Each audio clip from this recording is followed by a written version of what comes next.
just a bloke in a bar.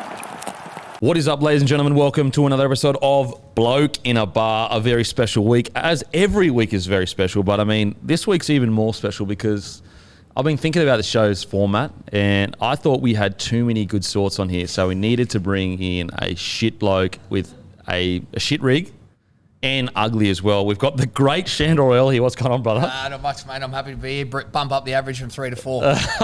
Mate, I tell you what, it is good to have you here because a lot of people, well, the new people may not know, the great Sandor was the first bloke in a bar.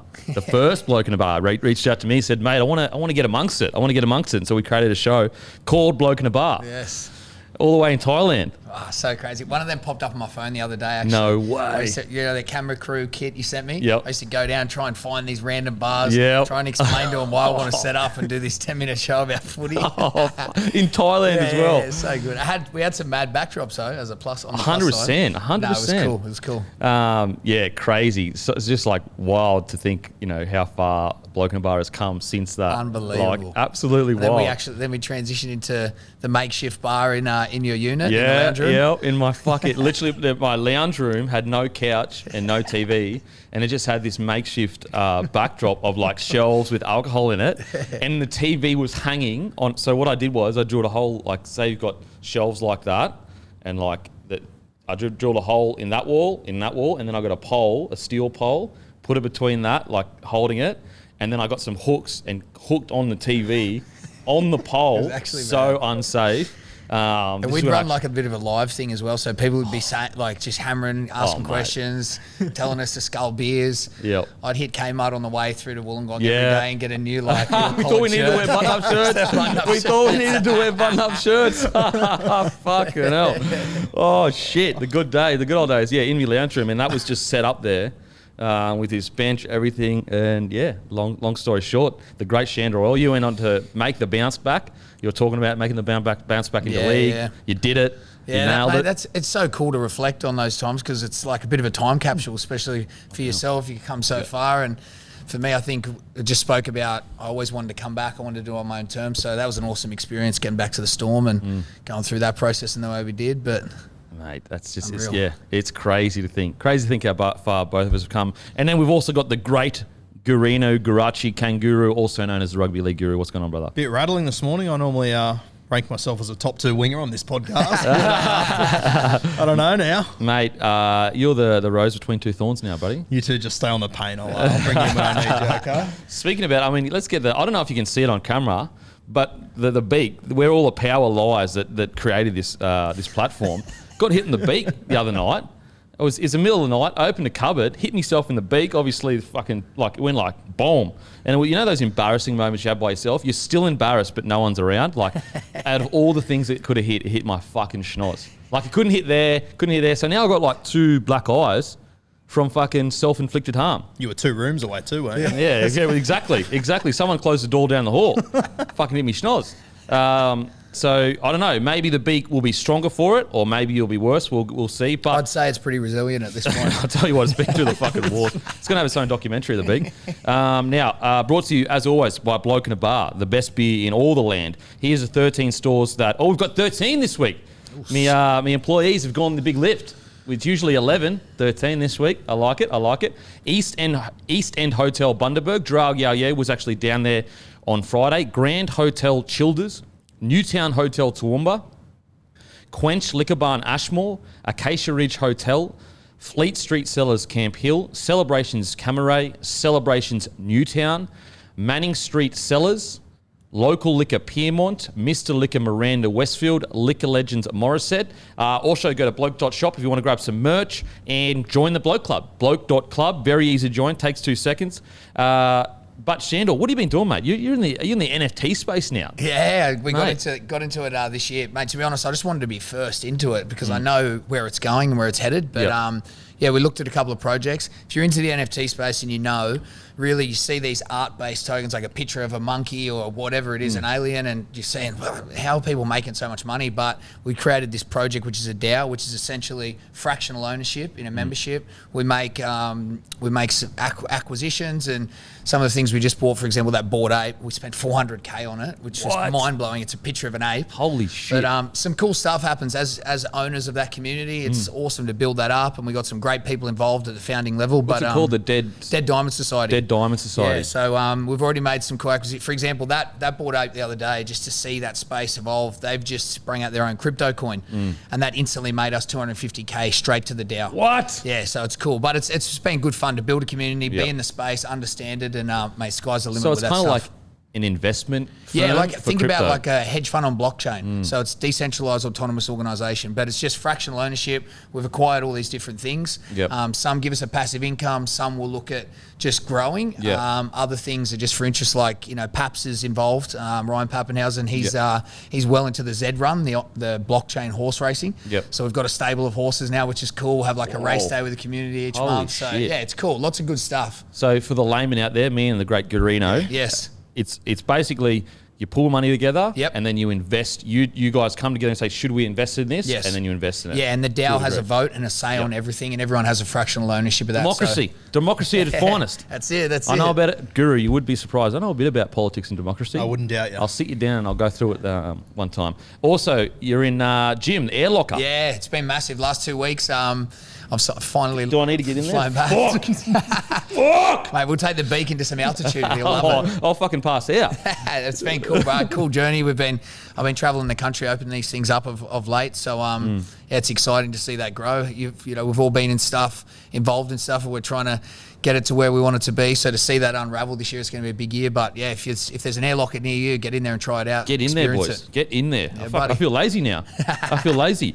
But let's get into, what we're here for, and that's talking absolute rugby league. I just want to talk quickly about, I've got quite a few messages about Darius Boyd on the SAS, and there's been a lot of people, I guess, surprised at, his story. If you haven't seen it, go to SAS Instagram, and you can hear his interview on the SAS show, just talking about what he went through. And he just details, it's funny because anyone that's followed this podcast for quite a while, and also the Locker Room page and Bloke in a Bar page, I was quite defensive with Darius. Like, people would rip him, and fair enough. Like, you can have your say on the way you thought he played footy, but I was always quite defensive because obviously I lived with him for a few years, and it's his story to tell. So I couldn't just be like, he's been through a lot of shit. Here's what happened. And so some people are really surprised that he really has been through shit. He's never met his father, his mother. Unfortunately, he was estranged from her, so when he was about 15, he had to move in with another family. It's a great watch, and I just thought it was a really good example of, Darius was a really polarising figure. And don't get me wrong, it doesn't mean that you can't have an opinion on him, doesn't mean you have to love him or whatever, but a good example of sometimes there's more to the story than... even one guy came up to me yesterday and he was like, man, I thought Darius was really arrogant. And, don't get me wrong, he had times when he was arrogant, but he's clearly worked through it. Like, seeing the man that I see today and then the bloke that I live with, like, me and Darius had a really weird relationship. Like, we were good mates, but sometimes it would just be real rocky. Like, it was really weird. Even though I always knew we were really good mates, because he was so, like, struggling with all his mental health, it would just be like, fuck, up and down. Roller coaster. Yeah. And like, one day we're best mates, one day we're not. And I had already known what he had gone through, so I just accepted that. Like, that's the way he is. You can't take it that personally. Like, at the end of the day, he'll always be there as a mate. He was actually one of my favourite people to play with. I really enjoyed playing outside him, like him as centre, me as winger. But I just thought it was if you have, again, respect to your opinion on how he plays or whatever, but if you have some, questions as to why Darius was the way he was for periods of his career, go check out the SAS. And I actually said, did I say it to you, Matt, or I say it to Tom and Eddie? I said, well, let me finish. And he wants to get straight in there. You're a sicko. It's called foreplay, you fucking sicko. Absolute disgusting human, that bloke. So I said before SAS started, when he got announced, I said a lot of people will think that because of the way he played, he's not mentally tough. But I said he'll win it. I reckon he'll win it. And this was before it started. Did I say that to you or Tom and Eddie? Nah, you said that to Tom and Eddie. Yeah, it's Tom and Eddie. I reckon he'll win it because he's one of the hardest trainers I've met. Yeah? 100%. Always rocked up in good nick. Or if he quits, it'll be the most shocking. I just can't see him quitting. Nah, neither. He's been on army camp. I've been with him when our first army camp we went on together was 6 days, and I lost nearly 10 kilos. He lost 12 kilos in 6 days. That's how hard the camp was, and he was fantastic. So, for all the Darius Boyd people that I guess want a deeper insight to what he is like as a bloke, go check it out. Fuck, he's grown so much. It's so good to see how far he's come. You're getting the best version of him. Like when I lived with him, to people who didn't know, he didn't talk much, but obviously living with him, you get to know him really well. Talked all the time. He's a real good part of Darius, and I'm glad that he's revealed that to more people now, and he's working on, and he can absolutely help a lot of young players. Right, it's the same with your podcast. I still get people come up to me going, "Oh, I didn't know that happened." I've told that story 1,000 times. Yeah. It's the same thing when a player or a high-profile person gets to come out and tell their story. Like you said, it's just a nice little reminder. We only get 30-second snippets of these people and not a true understanding of what's going on in their life, where they've come from. So just have that little thought in the back of your head. Have your opinion, but it's just a nice little reminder, I reckon, for everyone. Like from a fan's perspective, like I couldn't believe, like he didn't play well these last 2 years, and I understand that, but mate, there was a moment in Darius Boyd's career where he was playing against the best fullback I think we've ever seen, and Darius Boyd was outplaying him. Yeah, absolutely. That 2010 sort of, like he was on when he won the Clive Churchill for the Dragons and everything, and people want to say, Origin he played outside GI. People act like scoring tries in Origin are easy. Like it's just, I always thought he got the rough end of the stick, Darius. Just that last couple of years, a mixture of two things. I think that there were games where it looked like he had checked out, and I think that was a reflection of his current relationship with Seabold. It didn't seem to work that well. And it was a very bizarre situation with Seabold and Darius, because Darius was playing NRL when Seabold was playing in Clydesdales. So it's just a weird, imagine the guy that, was playing reserve grade ends up becoming your coach. It's a very strange relationship for people to overcome. Not to say that that's the reason why they didn't have a good relationship. I just think the turmoil at the club, Darius was a victim of that. And he didn't help himself in certain situations. I'm not excusing, but you look at it and go, okay, when he retired, did the Broncos get better? No, we probably got worse. And so, the last 2 years he didn't play great, but I think look at his body of work. He's a fantastic. He's a two-time premiership winner, Clive Churchill medalist, 20-plus Origin games. Great player, and respect for him telling his story like that as well. 100% to open up like that. So, nothing wrong with having your opinion on a player and, having a bit of banter in that. But if you've ever been on the fence with Darius, go check out that interview on SAS's Instagram.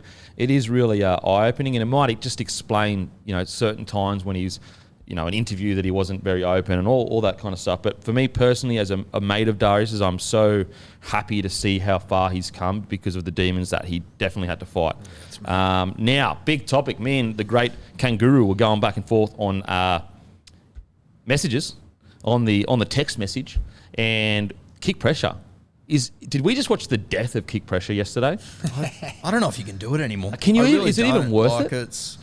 And I understand what the NRL is trying to. It's very similar to the NFL. All of your rules are aimed at protecting your quarterbacks who put asses on seats, same as your halfbacks and your 5'8s. But as you said, it's such an important part of the game, putting pressure on your kickers. But especially now that if you put that hit on, it's a penalty. It's not a penalty there. It's a penalty where the ball lands. Crazy.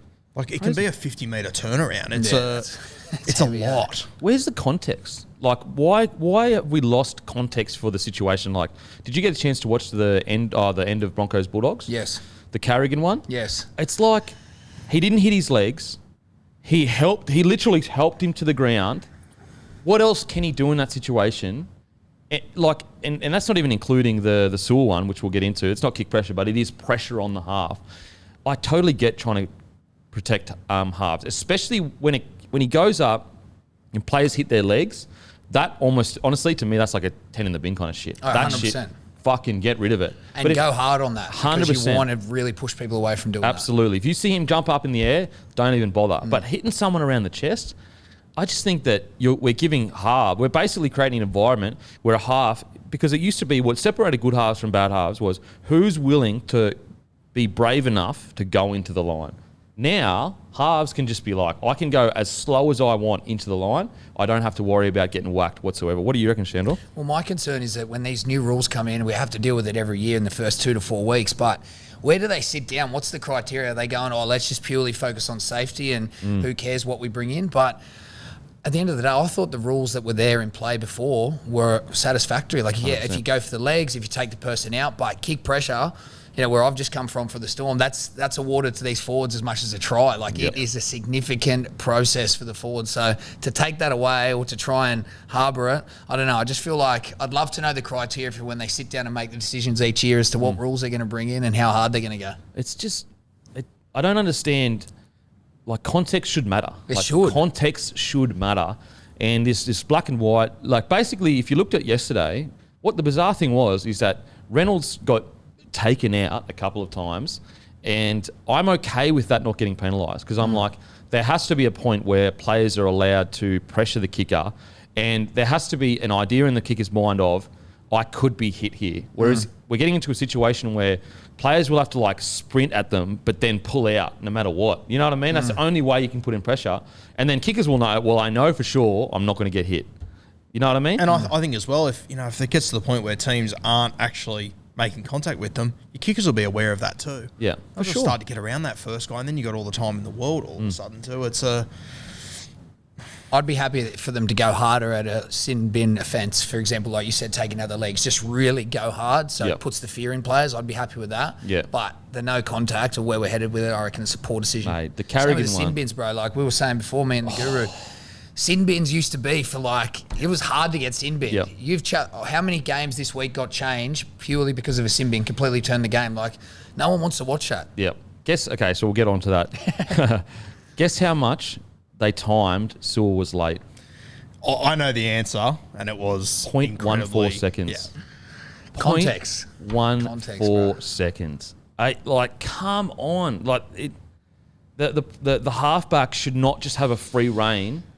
Like, think about the end result of this. The end result is the halfback can just jog to the line and do whatever he wants. And what the crazy thing is, the defender has to stay on him. And the separation between the good and the great halves is squaring up your defender. So if we take away that, then every half's going to look like a hero, because he can just literally walk up to that and then go like. But how hard is it to add that context? That's what I've never understood. Yeah. If you're sitting in the bunker, those ones back in the day, 2-3 years ago, where someone was getting hit late, breaking their neck, like that's different, bro. They penalise that all day. But if they, if it's manageable, that's what annoys me. But I don't know. It always has to be black or white. They can never just have like that grey area and just make a decision on the fly. You can't do that. Like penalty, I don't even think it was a penalty if I'm being honest. But I would cop that because it's like, yes, we want safety, okay. But 10 in the bin for that? What do you reckon, Garachi? Yeah, and this is what we always struggle with, the common sense decisions. The grey areas, we can never find the consistency on those spots. And I have people saying to me all the time, like they message me and say, they should have former players as referees.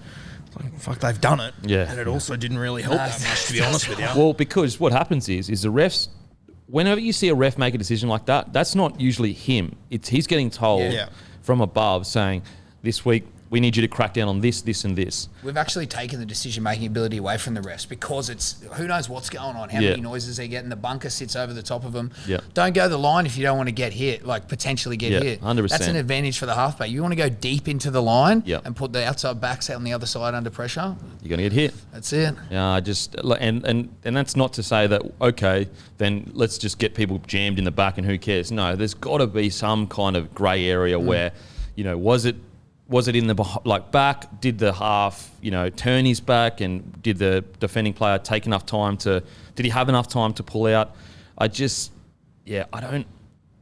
Sometimes I don't understand. And it's so wishy-washy that by the end of the year, it's going to be different. It's going to be different. It'll be different in 3 weeks. Yeah, it's different from game to game because we've seen them get let go, and then we see 10 in the bin. That's huge. Another one I thought was pretty tough for the Dragons was the Lomax 10 in the bin for that as well. I agree. Could you definitely say that was a professional foul? Maybe a penalty, but you can 100% say that was a professional foul, and he was never going to make it to the ball. It's just sometimes I don't get it. Okay, and also we'll try to get through this real quick because I don't want to bash the NRL and media too much, but I just think we spoke about this a couple of weeks ago. This bunker that gets to pull people off with concussion, I just Jack Bird, he clearly got hit in the nose and he had blood. Yep. I didn't see, this is just a layman's opinion, and I'm probably on the wrong side of history. Maybe it's the right thing. But, it's like I said the other week when I was like, doctors have a different level of what they see as a concussion. Like, they're not like rugby league players who understand that they're probably going to hit in their head. So Jack Bird, I didn't see him dazed, knocked. He just held his face. That was it. Same with Nofaluma versus the Knights. When in that Tigers game, when they said we've got a call, I don't think Nofaluma had any idea it was him. Yeah, he didn't. I don't think he had any clue whatsoever until his name was called. And he said David, and I don't think he even responded at that point. He thought it was someone else. The only sign was he went like this. He was like, oh, like that. Like, I don't know. But bro, I'll be honest with you. Like, if you look at the reality of the situation, it is reactive. There's obviously public pressure and perception around concussions and whatnot. Yeah. It's just sad that we have to go that far to please that, when in reality, like you said, if someone's clearly dazed or knocked out, that independent doctor should be able to make a call. But 100%. I like what you said last week, and it's true.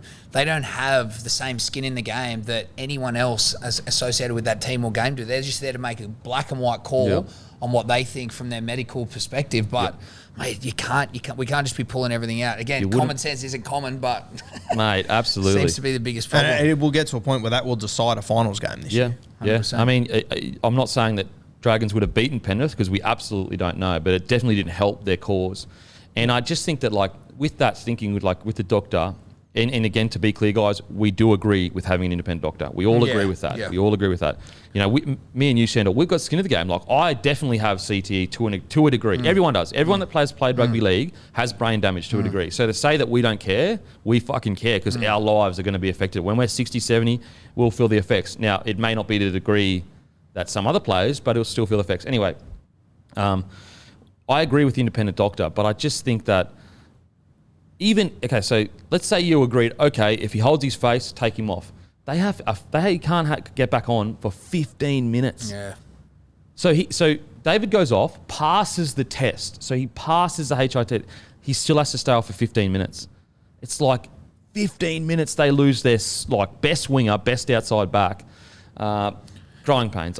This is probably just growing pains. But I just wanted to get it. Give more power to the ruling and the judgment by the doctor. You also have to give equal power for the opportunity, if it's cleared, to get back. Like, let's give that middle ground. Okay, give power to the doctor to make his judgment, but when the call's made, we should get him back out the there. ability. Yeah, exactly. Yeah, absolutely. Shouldn't be bound by a time period. Because what I'm not understanding is, what are you saying? If he passes the test, then you are saying that he doesn't have a HIA. Exactly. So why is he still off the field? Exactly. Is he letting it down, or you know what I mean? Like, does he need more time? If he needs more time, then he is concussed, and he shouldn't be back on that field. So it's tough. It's at the point now where you have to change the way you pick your bench too, I think. Yeah, true. You have to almost carry a centre or a winger there. You're going to guarantee one's probably going to be... Yeah, it's going to happen. You have to be prepared for it. And 15 minutes might not sound... But in a game, you guys can talk more about it. That's an eternity. You can lose a game in 15 minutes. We're just way too close on the boundary of games being called by either penalties, sin bins, or the concussion rule. So, absolutely agree with the independent doctor. This is growing pains. It is growing pains. Hopefully we can sort it out in the next few weeks. But let's get into our first segment, Team of the Week. Here, what is we'll go Sandor.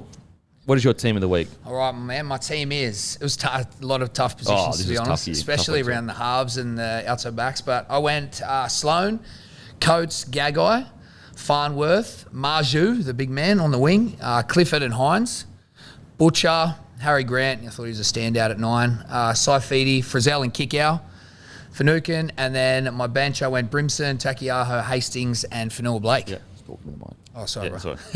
Yeah, mine's pretty similar. I think we've got 3 different fullbacks. So I went for Reece Walsh in a losing side. I thought he was sensational his first game back.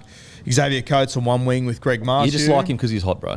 That's exactly it. Dylan Brown. I bet you Dylan Brown's in your side because he's cool. Centres, Gagai and Farnworth. I thought both of those two were unreal. 7, I've gone for Hines. 6, controversial, I went for Hastings. I just thought he was the best player on his team by a country mile. Up front, AFB and Takiaho. Harry Grant at 9. Bo Fermor in second row with Frizzell. Isaiah Yeo at 13. I could pick Isaiah Yeo every week. Yeah, literally. The way we're going. Yeah. My bench, a little bit light, but I've gone with AJ Brimson and Clifford. I just couldn't leave them out. Nat Butcher and Dale Finucane as well. I thought he was great for Cronulla. Yep, so I have gone I'm on Maddie's team of the week. Just says Reece Walsh 17 times. You're fucking sicko, bro. Weirdo. So I went Tedesco, Marzu, Herbie, Gagai, Philip Sammy, Brimo, Hines, Tokiaho, Grant, Braden, Hamlin, Hueli, Firma, Frizzell, Curran at 13, 14 Clifford, 15 Fanua Blake, 16 Kikau, 17 Butcher, 18 Hastings. Let us know in the comment section. Matter of fact, let us know in the comment section and I will give a case of beer to one lucky commenter. I'm feeling generous. A case of beer to one lucky commenter. So let us know what your team of the week was. Make sure you comment in the YouTube actual comments, not the live chat. Yeah, not the live, in the YouTube comments. So if you're listening to this audio, go to our YouTube. Also subscribe to our YouTube. Don't forget to do that. We always forget to say that. Every time. Literally been like a year and a half, and I think I said it once. Subscribe to the YouTube. Now, on to the games. What cracking matches that we had on the weekend. What I love about this year is I feel like the gap between the best and the middle of the table has really tightened up. And I even think that, like, compared to last year, we're looking at the Knights right now, for example. And the Knights last year, there is no chance you could say they could fight for a top 6 position. No way. And yes, it's round 2, so it's a very long year. I'm not saying that this will continue on, but if you took away your bias prior and going forward, and you were let's say you were an alien that came down to Earth, and you watched the Knights play these first 2 rounds, you would go, "Fuck, these guys probably top tier team." And last year you couldn't say that. You could not say that at all. So I'm absolutely loving how entertaining the games are. So let's go first game review: Storm versus South. Thoughts on the game? Yeah, it's a weird one. For me, Souths weren't in the contest for the first 65 minutes. Then all of a sudden they just came to life. I thought that left edge, they just always seemed to be a pass or just a yard off. I mean, like, they could have scored a heap of points the other night. They just, I don't know, it just looks a little bit out of whack compared to where it was last week. They moved Tane Milne to left centre at the back end of the game, which I thought was a really good move. Do you think, like, we'd been calling that from the first trial? It has to happen. No, Yeah. Jackson Paulo is such a good winger, and there's nothing wrong with that. Yeah, nothing wrong Be with a that. gun winger. It doesn't mean you're a great centre, you know. Like, I look at the centre on the other side, Campbell Graham, which we've been talking about for a while. So good. If he wasn't the best player for South, I'm not here. Yeah, agreed. How he isn't getting shifted over to that side, I don't know. But they've got to make a change there somehow for me.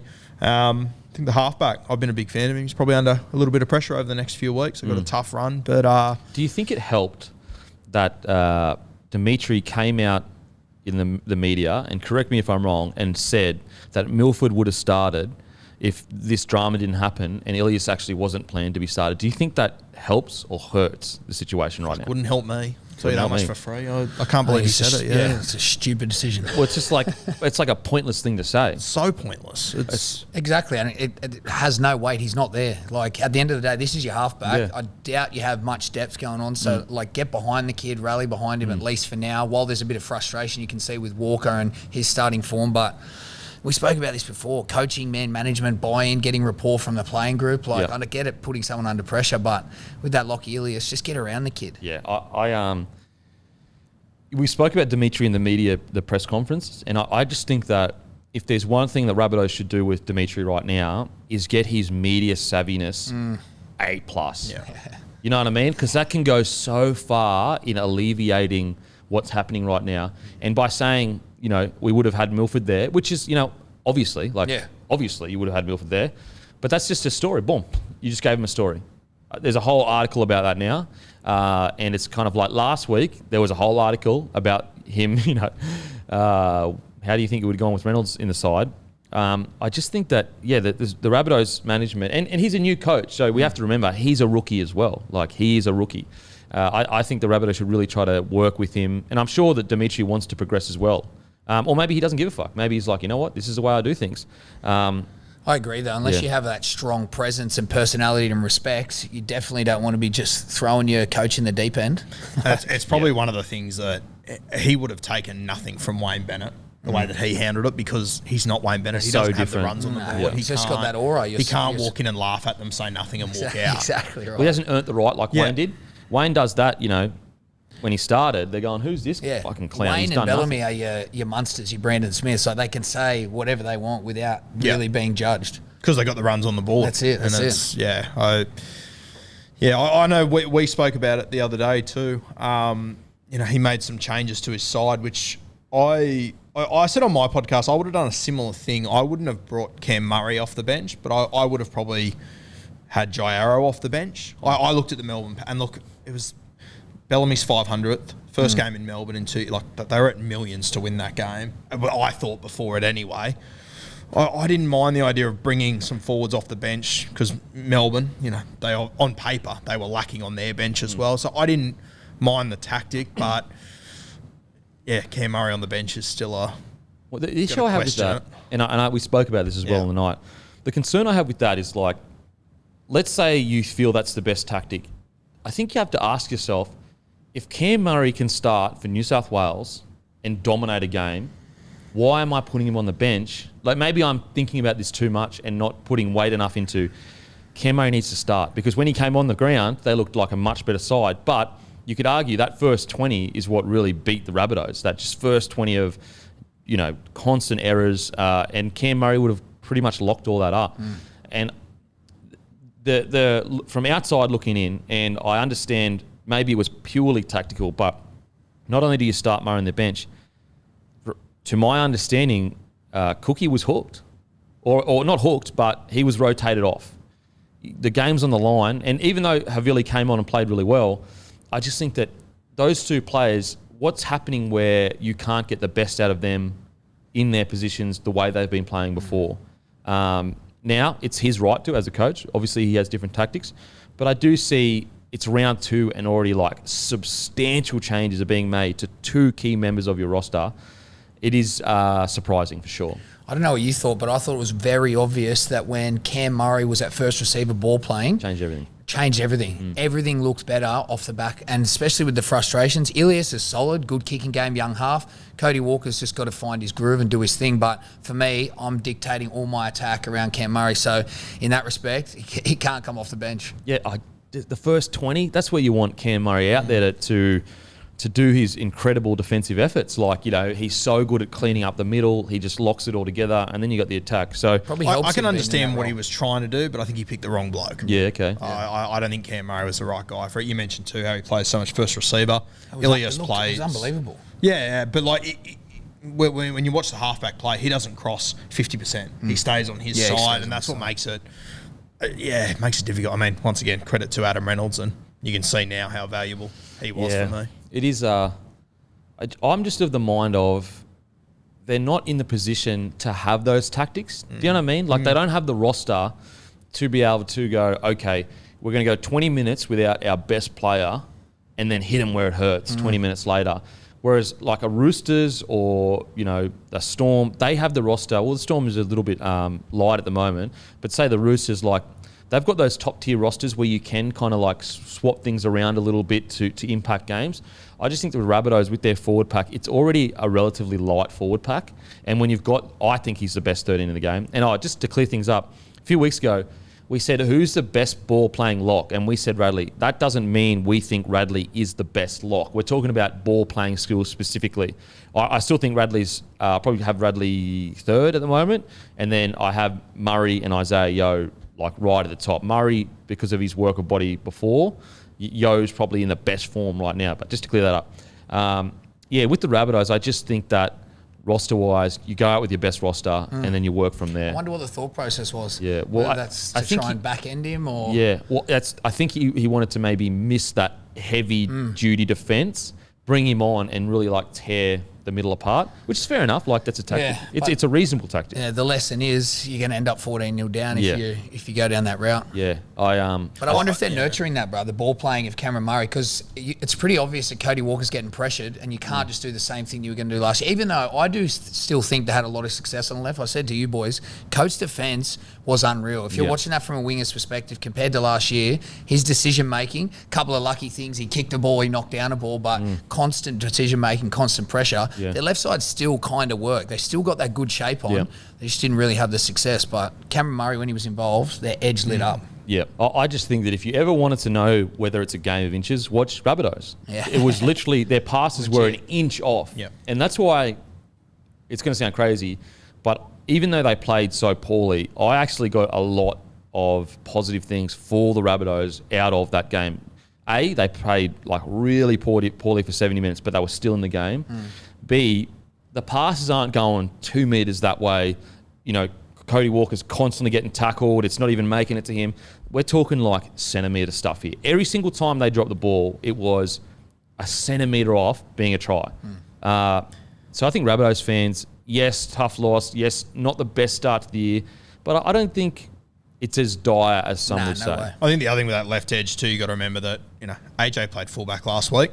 They got a new left centre. It's Latrell's first game. They actually haven't played a game together, that new left edge. Yeah, it's true. That essentially was their first hit out. So plenty of positives. I mean, they're not far off. And, mate, I honestly, being Bellamy's 500th back in Melbourne with Munster and Grant returning to the side, I gave South next to no hope. Yeah, same. I thought they'd get well to get within 20 points of them. Yeah, I thought it was going to be quite a substantial win for the Storm. So, yeah, what's funny is I actually ran into Cody Sunday. Anyway, on the weekend, maybe Saturday. And, yeah, he seems pretty good. Like, he understands that it was an inch here, an inch there, and that things were starting to work towards the end. It's round 2. I mean, think of the Rabbitohs round 2 last time. They were going all right, but then they died off in the middle of the year and everyone was saying, oh, Rabbitohs are done, Rabbitohs are done. Even when the Troll got injured, they were saying Rabbitohs are done. So I think it's a real positive that they made 19 errors. 19 errors. Crazy, eh? And they were one field goal away from beating the Storm at home. First home game in forever, and Bellamy's 500. Now, the Storm probably didn't play as good as they could have. So, look, I think Rabbitohs, I think they can take some positives out of that. I know it was a really bad first 70, but sometimes just being in the game is all that matters. You know, being in the game, somehow defending those sets. Now the Storm. Thoughts on the... we'll talk a little bit about Ilias. Where do you think he's at right now, Ilias? Yeah, mate, the thing is with them is that they've got such a tough draw to start. I mean, mate, I think...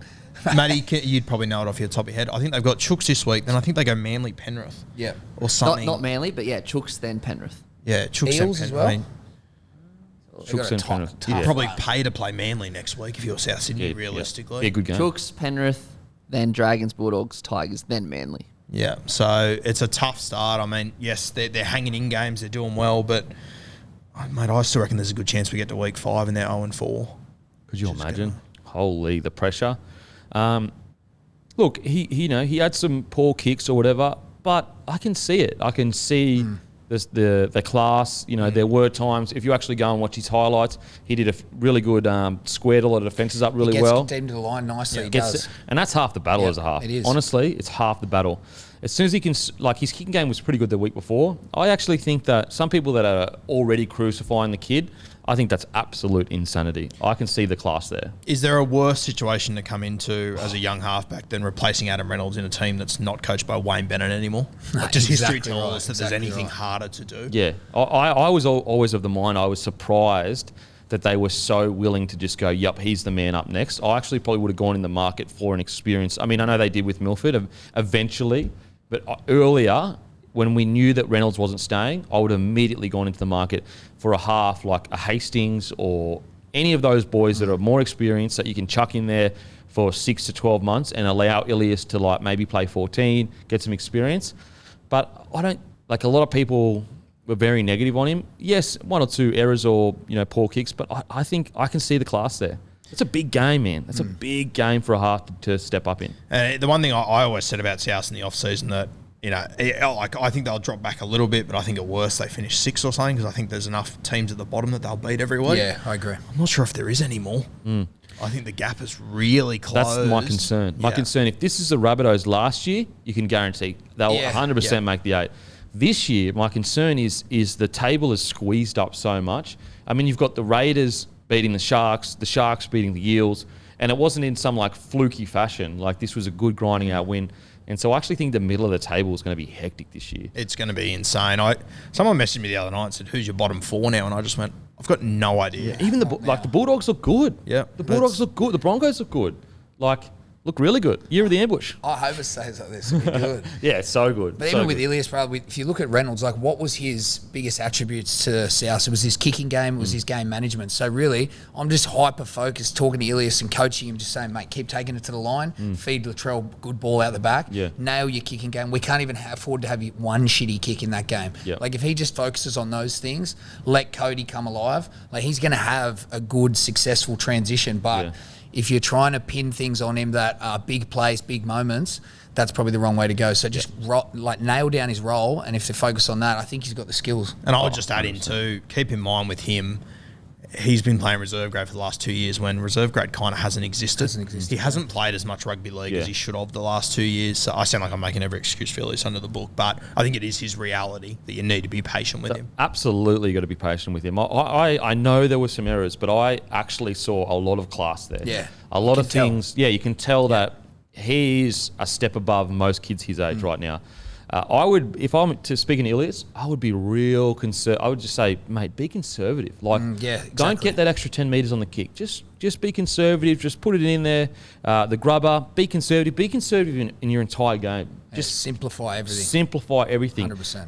We have so many guns that you don't need to make the huge play yet. You know, when you get more mature, we'll ask that of you. But right now, be super conservative. If you're going for a long kick, instead of, trying to pinpoint it like on a dime in that, just make sure that it stays in and we can get into the grind of things. So, yeah, I'm really positive on Ilias. I think that although he didn't set the world alight, there's definitely touches of class there in a tough situation. If South make one of those plays on the left edge count during that game and they win, a lot less people are complaining about Ilias all of a sudden. Yeah, absolutely. And also, even Reynolds wasn't the complete package when he was fucking 19 or whatever. Yep. Don't get me wrong, he's still fucking really good. But now, on to the Storm. What'd you think about that, the great Sandor Earl? Mate, I thought the sin bins had a big influence. I thought there was also 2 disallowed tries in that early period. So it could have run away, but typical to the Storm, I think they either start poorly, come home strong, or they start all right, and then the breaks can be taken off. I thought it was interesting to observe, the effect that no Welsh, no Finucane are going to have. And the boys did well. I think Bromwich and Nelson were strong, but a couple of drop balls put everyone in a tough position. But I was just really impressed with Coates. Paps and Munster were standouts for me. Money looks unreal. He looks like when he played fullback, just athletic, fit, he's everywhere. Harry did a great job. But overall, I thought they were okay, but it could have been a lot closer. Kicking as well, the game could have been won on goal kicking alone, just getting some conversions. But it's interesting times for the Storm. Just wondering how those main players that are the glue of the team, how their lack of contribution is going to affect the Storm over the next couple of weeks. They got some decent games coming up too. Yeah, massive games. What do you reckon? Yeah, I love that. That try that Cameron Munster scored. Respectfully to him, there's not a hope in hell he would have scored that last year. If you just watch him when Grant goes through, he goes off between 3 or 4 guys. Munster last year would have been standing back on the 40 metre watching that. He wouldn't have caught him. He wouldn't have caught him. I was going to say No. he wouldn't have had the physical capabilities to catch him. Yeah, and he didn't have an easy line there. He had to go around guys. He had to then change his angle. So it was great to see. I thought Grant was incredible. Fuck me, he's good. And it's Hughes was also great, but he just didn't have the huge highlights, so no one talks about him. It's unbelievable. Yeah, absolutely. I thought Nass was really good. He's just a couple of errors. Yeah. He needs to get those whether he's ready or not, the Melbourne Storm need him to not have those errors now because of these injuries. Because I think he's going to be the deciding factor for Melbourne this year. Yeah, he's so important with losing guys it's easy to say now, hindsight's a beautiful thing, but fuck, they could use Finucane right now. Oh my God, they could use Finucane. Max King, if they just had one of any of them, it'd be... Those sort of players. I think that cheese to Roosters has actually hurt them a lot more than they would let on, because it's from the outside looking in with no evidence whatsoever. It seemed like they said to Finucane, look, you go get your contract, and because they thought that happened. They were keeping the cheese. 100%. And so in a world where let's say they don't think they're keeping the cheese, I think Finucane stays. Agree. They had to make a decision. Yeah, Someone had to be sacrificed. Yep. It was tough, but yeah, it could have been avoided. And now they're sitting there going, you know what? Fuck, we could use Finucane right now. So it shows that even the Storm aren't immune to those really tough calls. And sometimes we get them wrong. Like, not get them wrong because Cheese isn't good, because Cheese decided to go somewhere else, which is well within his rights. Like, full respect to him. But you want to hear a crazy stat from this game? Rabbitohs, 55% possession. They had more possession. Wow. They actually beat the Storm in nearly every key stat. They had more total sets. They had equal completed sets. They had more runs. They made more meters. They made more post contact. They had more line breaks. Had more tackle breaks. More kick return meters. They missed less tackles, and had conceded less penalties. So that's what I mean with like. I actually take a lot out for the Rabbitohs in that game, to think that they actually beat the Storm in nearly everything except the scoreboard. And I also take a lot out for the Storm, where those old gritty principles that they've always had, it's good to see that they're definitely still there. They find a way. We had some questions this off-season as to, has the culture been impacted so much because we're seeing these off-field issues that we've never seen before? I think they've confirmed in the last 2 weeks, culturally, they're still absolutely got what they need. Now it's about execution. It's about, can they execute the way they used to? And I think that these first 2 games, it absolutely hasn't clicked yet for the Storm. It's just been their good culture, and their good, not culture's a bad word because it's so vague, standards. Their standards have gotten through the game. Even though they may be playing really poorly in attack for large periods of time, they don't allow themselves to take shortcuts in defence and let games go. So again, the beautiful thing with the Storm is they have actually played pretty poorly first 2 rounds, and they're still 2-0. And their spine, bro. Like, it's going to be hard, When they game on click. the line, for them not to get it done. Like, who's going to... Where Harry Grant's going to come out. Hughes's got to try and Paps, Munster. Like, these are guys who can literally break a game if they need to. So, and also, like, just too special. It's Grant has been at the club for a while, but he hasn't played much NRL 80 minutes at hooker or 70 minutes at hooker with Munster, Hughes, and Pappenhuisen. Yeah. So when they clicked on the weekend, it was like beautiful. You could see the whole game just like change, and the Storm were just running right. And then they'd lose their groove a little bit, find their way again. So yeah, I think it's really good signs. One player, and I messaged you about it, and I know you're also high on him, Alec McDonald. How fucking good is he? Yeah. For a bloke that was in Q Cup. Mate, he hasn't played Q Cup. He's playing under 20s up there. Really? He hasn't That's played right. Q And Cup He couldn't yet. but he didn't have a contract or anything. He went down, like you guys always take a heap of guys. Is Yeah. it to Geelong or something? Yeah, Geelong camp. Take like 30 extra blokes, and 2 or 3 of them get contracts or whatever. But Yeah, it's cool. He's come from absolutely He's nowhere. tough, isn't he? Tough, and he's not that big, but he Nah. runs. Him and love Trent Lioro, is it Yeah, Lioro? Trent Liero's a gun too. Young kid, but Gun. tough Yep. too. Tough. Well, yeah, Craig said last week after the game that if you told me Alec McDonald was playing in round 1, I'd laugh at you. Yeah, he's so good. But he just came out, and I think he'll be in the side every week now. He's one of my favourite smoky players where no one knows who he is, has no right to be there. He doesn't look that big, he doesn't look that fast, but he fucking rips right in, constantly gets quick play the balls, goes all day.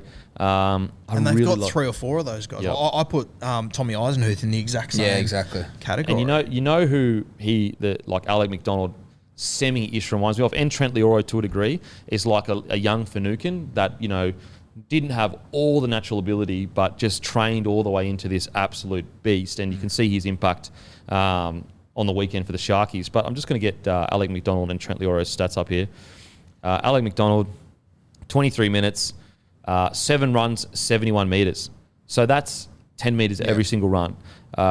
He had 16 tackles, 2 misses, but that's 23 minutes. He basically, he had every run he had was 10 metres, and he made 16 tackles, 1 offload. Trent Lioro, 27 minutes, 69 metres, 22 tackles, 1 offload. That's a great knock from your bench. Great contribution. Against the grand finalists. Yeah, against the grand finalists, and the momentum was starting to swing. So for a bench that, and this is absolutely no disrespect to their bench, but they're a bunch of rookies that you don't really know. Like Wishart barely played 9. Only got 5 minutes, but that's not a known bench. And if you said you compare them to the great Storm sides, that's a very rookie bench. Usually, think about when the Storm won the premiership. Guess who they're on a fucking bench? The bench was ridiculous. Tino, Yeah. Nas, Cheese, and one other bloke. What, Nico? Yeah, it was Nico. And He didn't Nico. get on, Yeah. yeah. And there's blokes that are getting left out of that bench, like your Tui's, your Tom Eisen, who's like these guys. But back to the point about culture, only the Storm are doing this. Yeah, only for the sure. Storm are bringing in unknown players. Panthers are starting to a degree. And they find a role. To think that, so Nico Hines has got, like, think about this bench. Nico Hines has gone on to be the key player at the Sharks. Tino is now the captain of the Titans. Nas is, Nas. And who was the Josh other one? Adokar might not be the captain of Canterbury, but he's the main voice. Yeah, he's the main voice there. He's the main voice. So Tino, Nas, Cheese, and Cheese, sorry. Cheese is, one of the best. He won Dally M hooker, and he's going to go to the Roosters. It's incredible. So things need to click for the Storm. Positive is they still got the job done, but I think for both sides, it was poor for 70 minutes, but that last 10 was incredible. And yes, Latrell missed 3 conversions. If you want to focus on that, you can focus on that. When the game was on the line, the big fella said, "Oi, boys, I'll sort you out here." Boom, left foot, 45 metres out. Unreal. You know what's crazy? He's done it before for the Roosters. After missing those conversions, the ball was spinning sideways, so I don't know what was going on, but he made up for it with that 45. That's why you pay him the big bucks. 100%. I understand people are like, oh, well, if you had scored the 3 conversions, yep, I get you. But when the big moments happen, he always delivers. He always ices it. He did it with the Roosters when they beat him by 1 point. He does it. He's done it in Origin plenty of times, especially in his debut Origin series. He was essentially player of the series with Tommy last time. The grand final, guess who was the flick pass? It was Latrell. He's just, he's a big game player.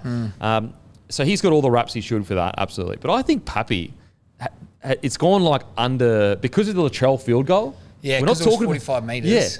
Yeah. Pappy stepped a bloke. Yeah, and hit nailed it on the fly, that's hard. On the fly. And you got to remember, Pappy felt at the start of the game he didn't have the confidence in his ankle to goal kick. Yeah. And he did that at the end of the game in the 86 or whatever. Mate, what a fucking guy. He's so clutch, Pappy. He is so, they both are. They really both are. Like 45 metres, 2-point field goal after you've just fucking sprayed 3 kicks. Mate, come on. That's big fucking balls. Big balls. Now, we'll get on to anything else you wanted to add to that game. I just want to give Josh King a shout out. Yep. Played 67 minutes the other day. Yeah, was solid. Yeah, went big. 50 tackles, 100 metres. He's very Dale Finucane to me.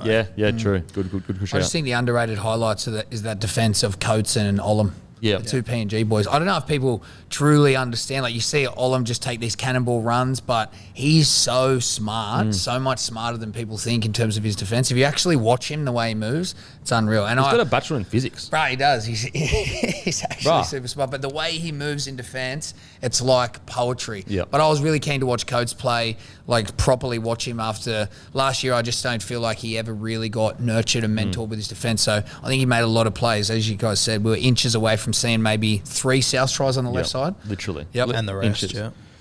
Which is, again, if Cody Walker keeps getting tackled or the ball's not get to him, that's concerns. But if you're an inch out, that's just rusty. That's just a little bit rusty. Now, this was such a fucking good game for where they are on the table. And I guess, I know Panthers are missing Penrith, but, Panthers are missing Cleary. Dragons look good this year. They did look good. They look good.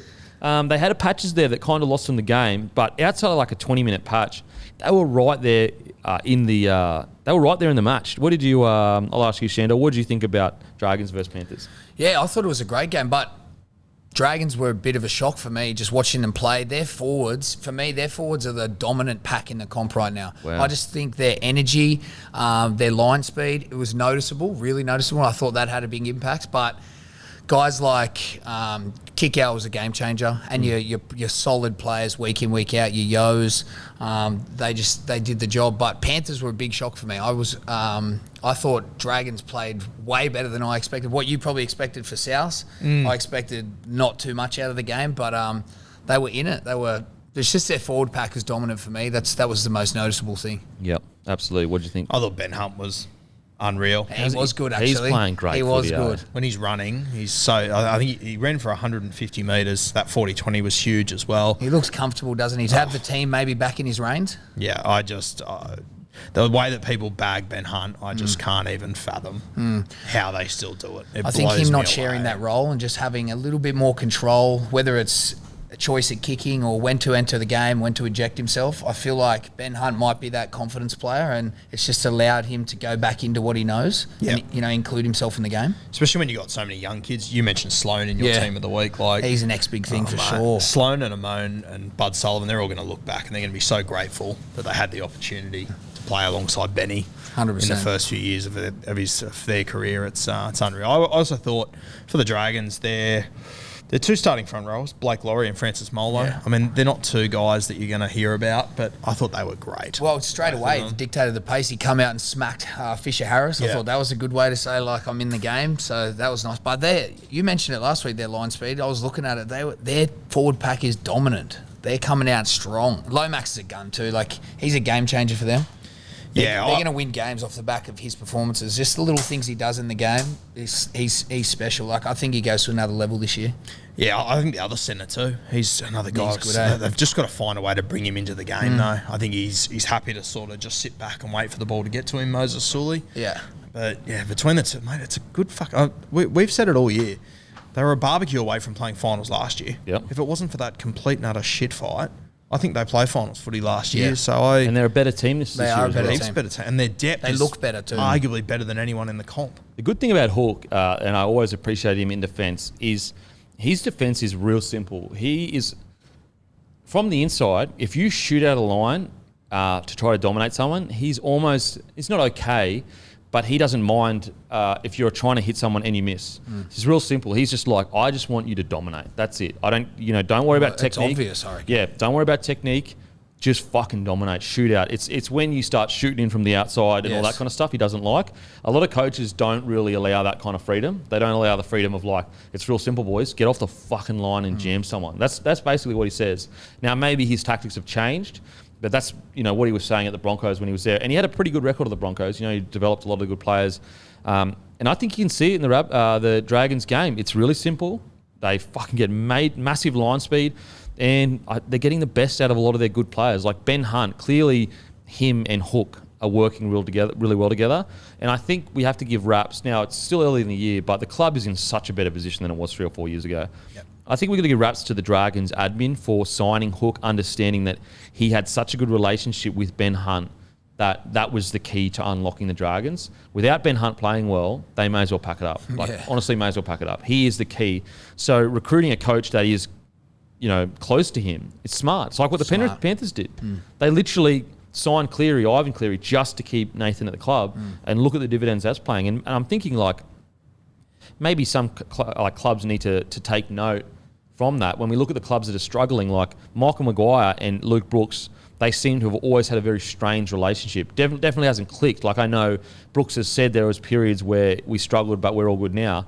But just the fact that they struggled, I think your key player has to be tight with your coach, and it's a key ingredient to why they go. So, like, look at Trent Robinson, Keary, very close, very tight. Walters really likes Reynolds. What do you think? Do you agree, disagree with the Hook and Ben Hunt relationship? No, I love it.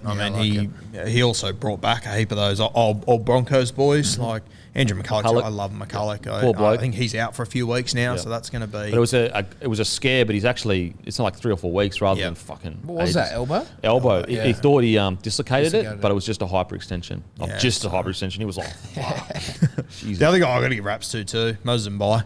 He's been good for them as well. And now that Bud Sullivan, and this is what we spoke about during the off-season, I sort of said, fuck, I don't know if I would have signed him by because I have Bud Sullivan. All of a sudden, you're down a hooker now. You don't have Bud Sullivan yet. You could do so much worse than have Moses Mbai to play. I think he's a great 14. Yeah. I really do. Yeah. And I know Bud's a great rookie, a great rookie, but I truly would rather him playing a full year of reserve grade as the key man in 7 to take over from Ben Hunt long term, rather than have him as 14, not knowing where his role is, learning a role that he's not going to play long term.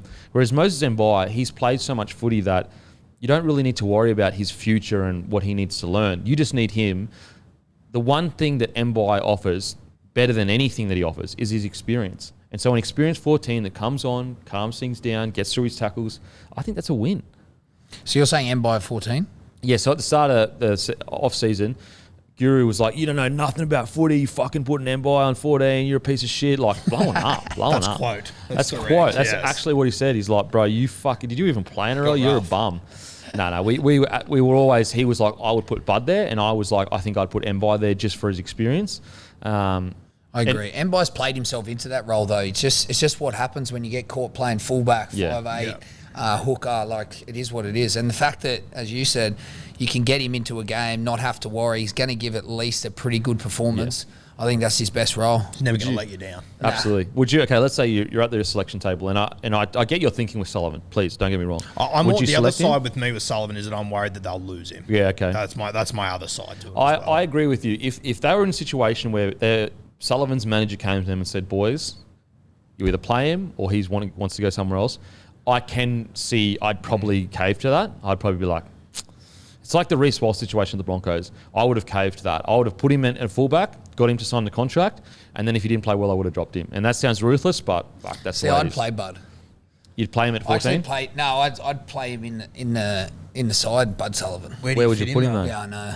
That's what this is the same. See, I played him on his debut. I've tried to run at him at least 10, 15 times, and he was like, I was impressed. The kid was good. He played good. Like, I think he's got it in him, but you can't leave. You got to have Mbai as well. Well, just the utility it offers, and yeah, it's tough.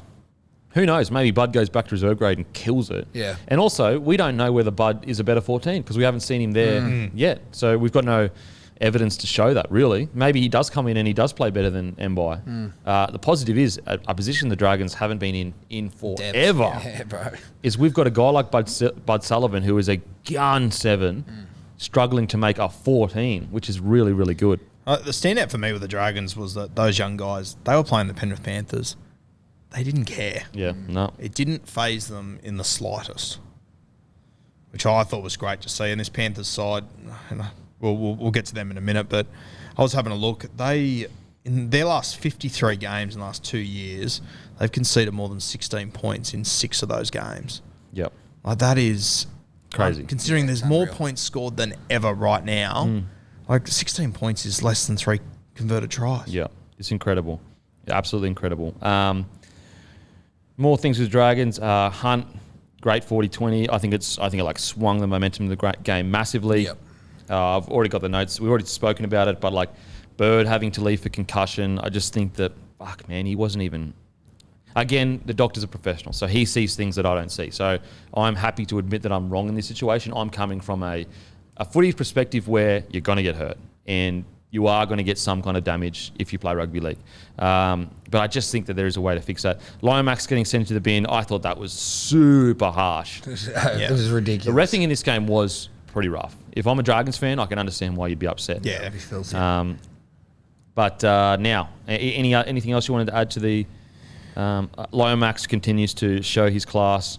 I agree with everything you've said. Their forward pack is playing well above their weight. Not all losses are bad. No, not at all. And that had a big impact on the OBs for Penrith Panthers, the outside backs. Like, if you're really going to try and steal a game from Penrith, you've got to keep their meters down. And again, that defence from the forwards in Dragons had a massive impact. Yep. Yeah. Now, sad to lose Toto though. I know, Paul. I mean, hopefully he doesn't start getting a bunch of nigglies because he's so. I think I would have said on the podcast last year. I said my concern with Toto is that, like, how long can his body withstand that kind of style of play where he is just bumping blokes, and these are big boys. Now he's still doing it, and maybe he's just got the physique to do that. So hopefully he's back, all good to go. Now onto the Penny Panthers. I tell you what, a key to the Penrith Panthers is that first 10, 20 minutes, their line speed and aggression is crazy. And their kick pressure, I think was it 2 charge downs they had in the first 10 minutes? Kikau charge downs. Yeah. How good was and that? that's where we look at, we were talking about kick pressure earlier in the thing. Like, imagine taking that away from the Panthers in their first 20. Yeah, exactly. It's a different side. Like, Hunt kicks that down the field, and now the Panthers are trying to get out of their 10 to 20 metre mark. Instead, they're running down the field, scoring a try. You know, it's taking away that kick pressure. It But then if you changes flow. flip the narrative and Kikau lands on Ben Hunt, all of a sudden it's Dragons ball 50 metre that way. And he's 10 in the game bin. is completely flipped on its head all of a sudden. Yeah, imagine Kikau's not playing because he's got 10 in the bin.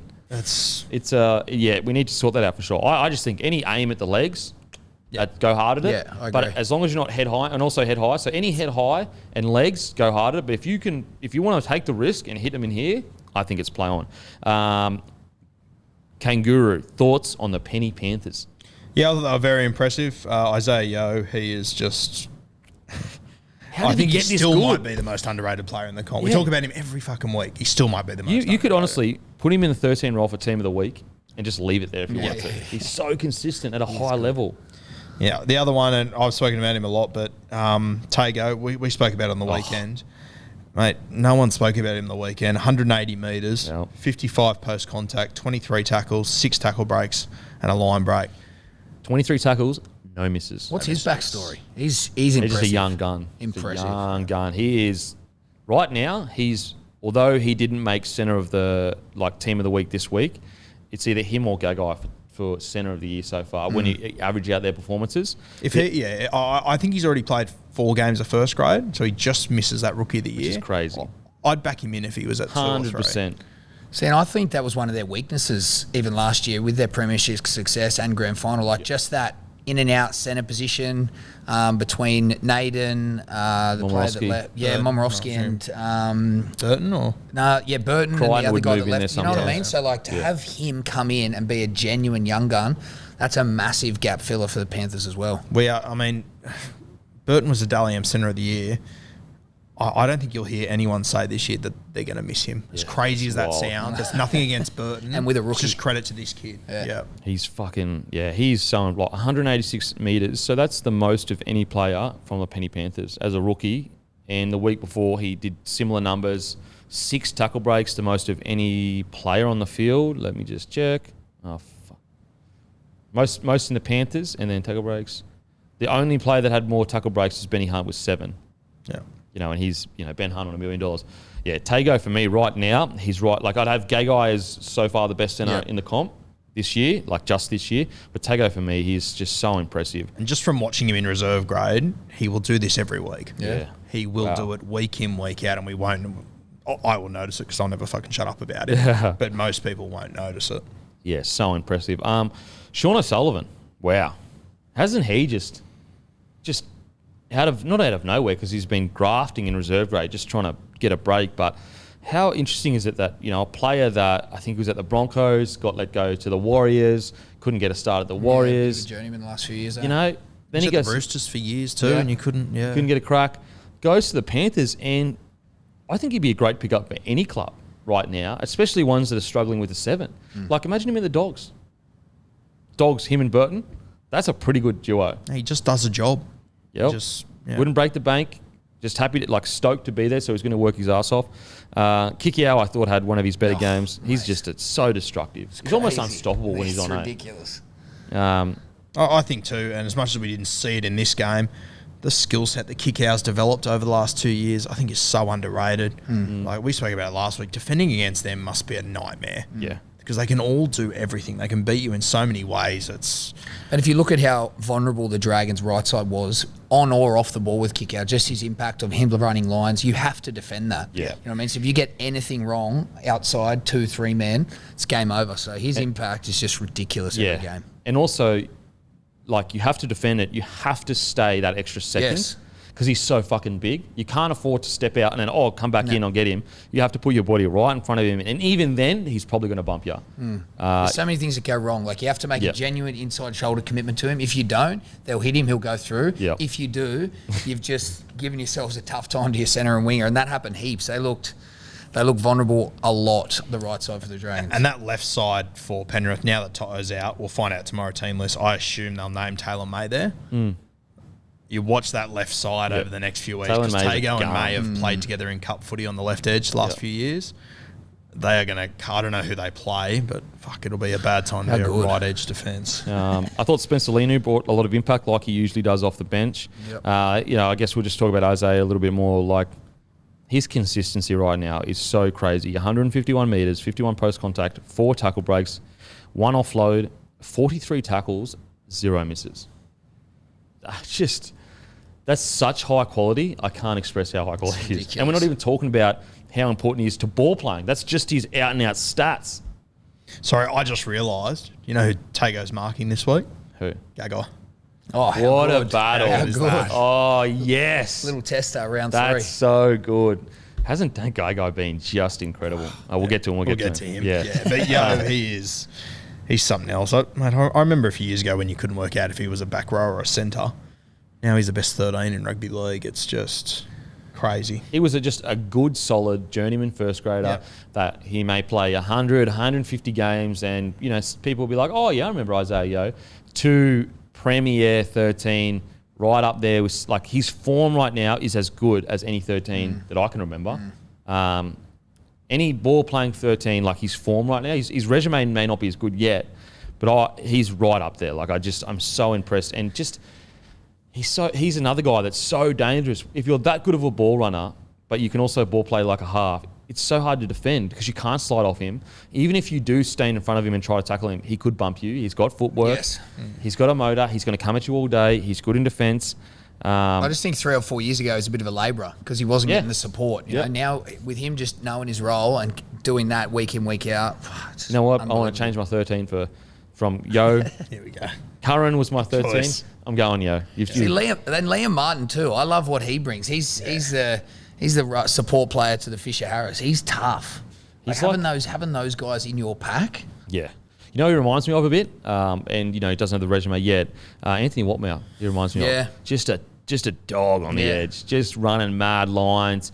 And he looks like really hard, Dense. Exactly. You don't expect that he's going to be that fucking hard to tackle. You know that if he hits you, it hurts. He's also very much so like Josh Jackson when he first burst onto the scene. Yep.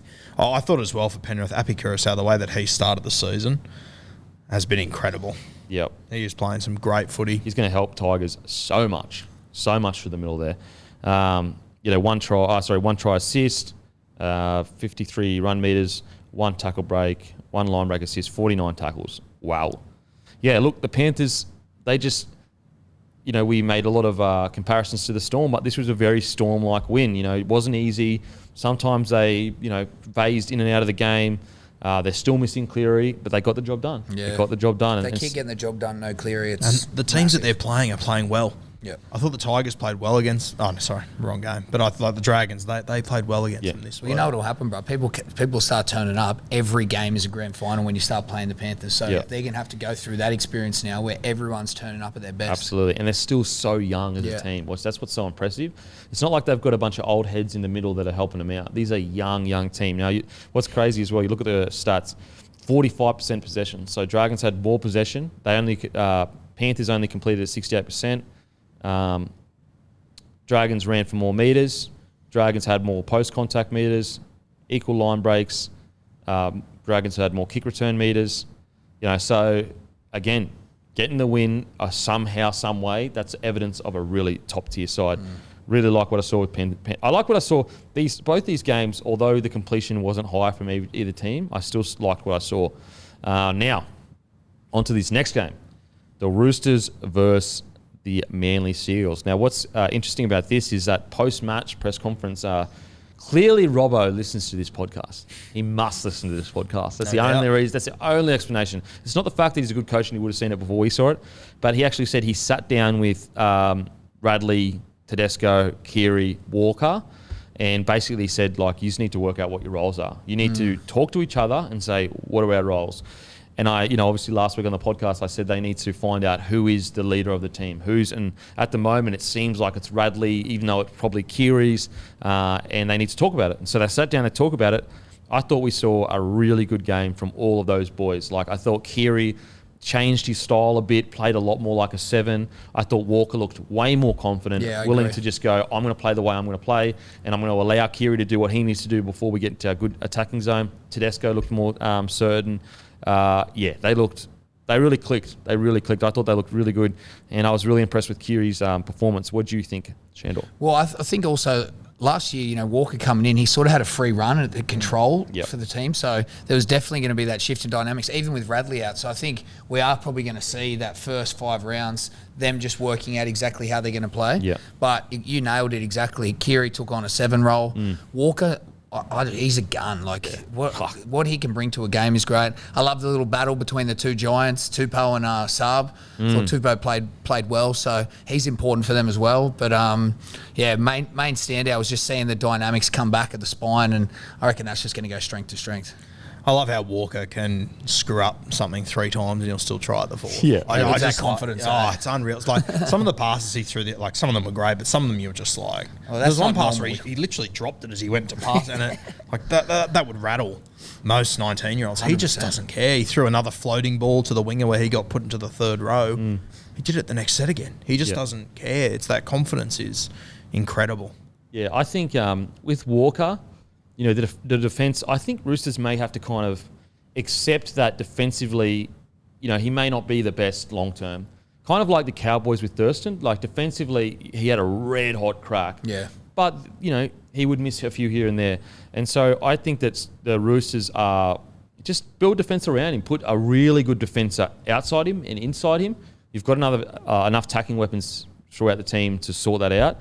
I just think that Sam Walker's a confidence guy, so just allow him to do whatever he needs to do, because you know he's going to pull it off eventually, and you've got enough experienced players to defend for him. Like kind of like, boys, I'll take you to the promised lands, I'll do the crazy stuff, but I need you to help me in these other areas of the game. It's going to take me a while to develop.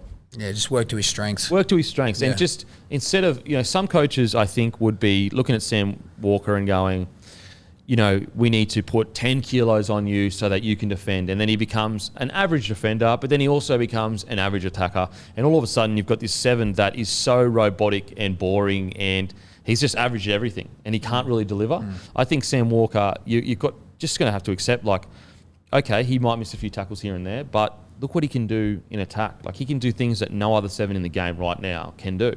Thank God he's landed at the Roosters. Oh, yeah, 100%. for sure. You need someone like Robbo to nurture his ability. But he's also got one of the best of the best. If you look at defensively from a halfback's perspective, like the illusion Cooper Cronk used to set, he completely changed the defence of the Roosters. Like what he did for, say, Manu, for Kiri, like Kiri's line speed and then movement to get up and create an illusion of a defensive line that is up, and then he moves back and works with the second rower.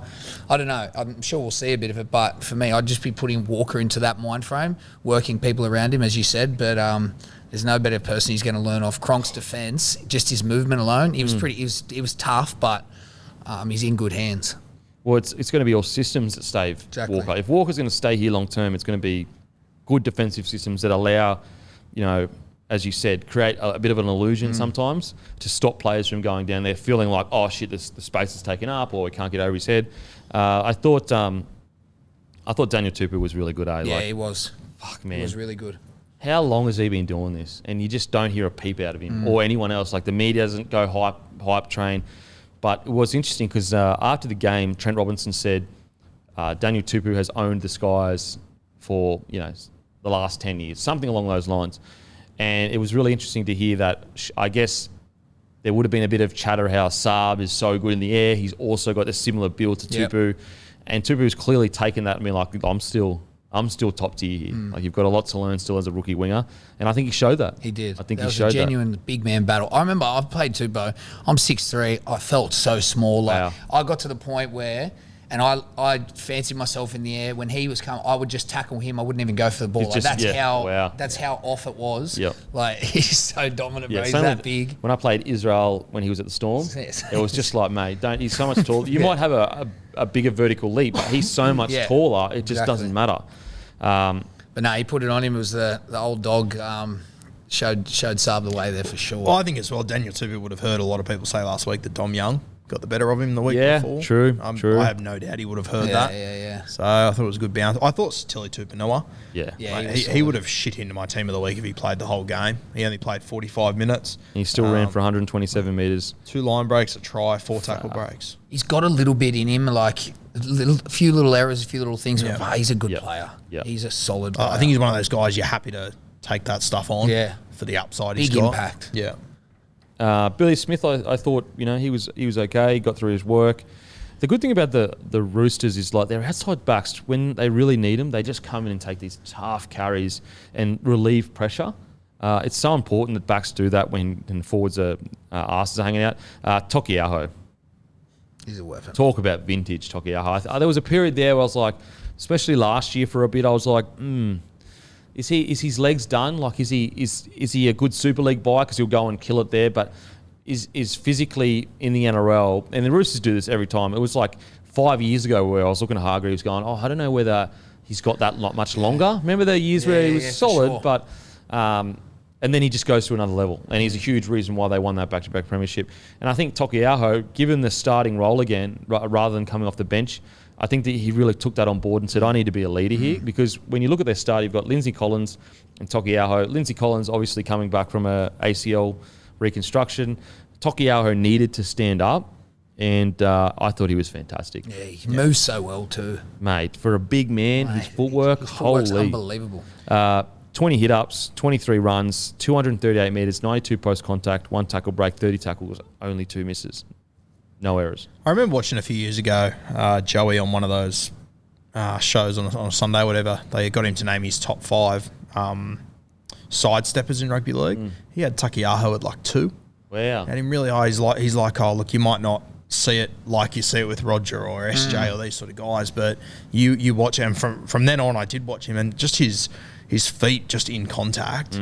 He just always manages to get down to his elbows or stay on his feet because he puts himself into good positions constantly. Hey, Guru, you know what you got to watch? Next time you watch these forwards who have good footwork go to battle, when someone runs at you and they're 115 kilos, I have to plant my feet. Yeah. You know what I mean? Like, it's different to Roger coming at you at speed and stepping in. It's a different sort of defence. But when someone like that happens and he gets a little bit of a late footwork, the success is unreal. Not enough people do it, but fuck, he looks good when he does. I think he was a centre at the Warriors.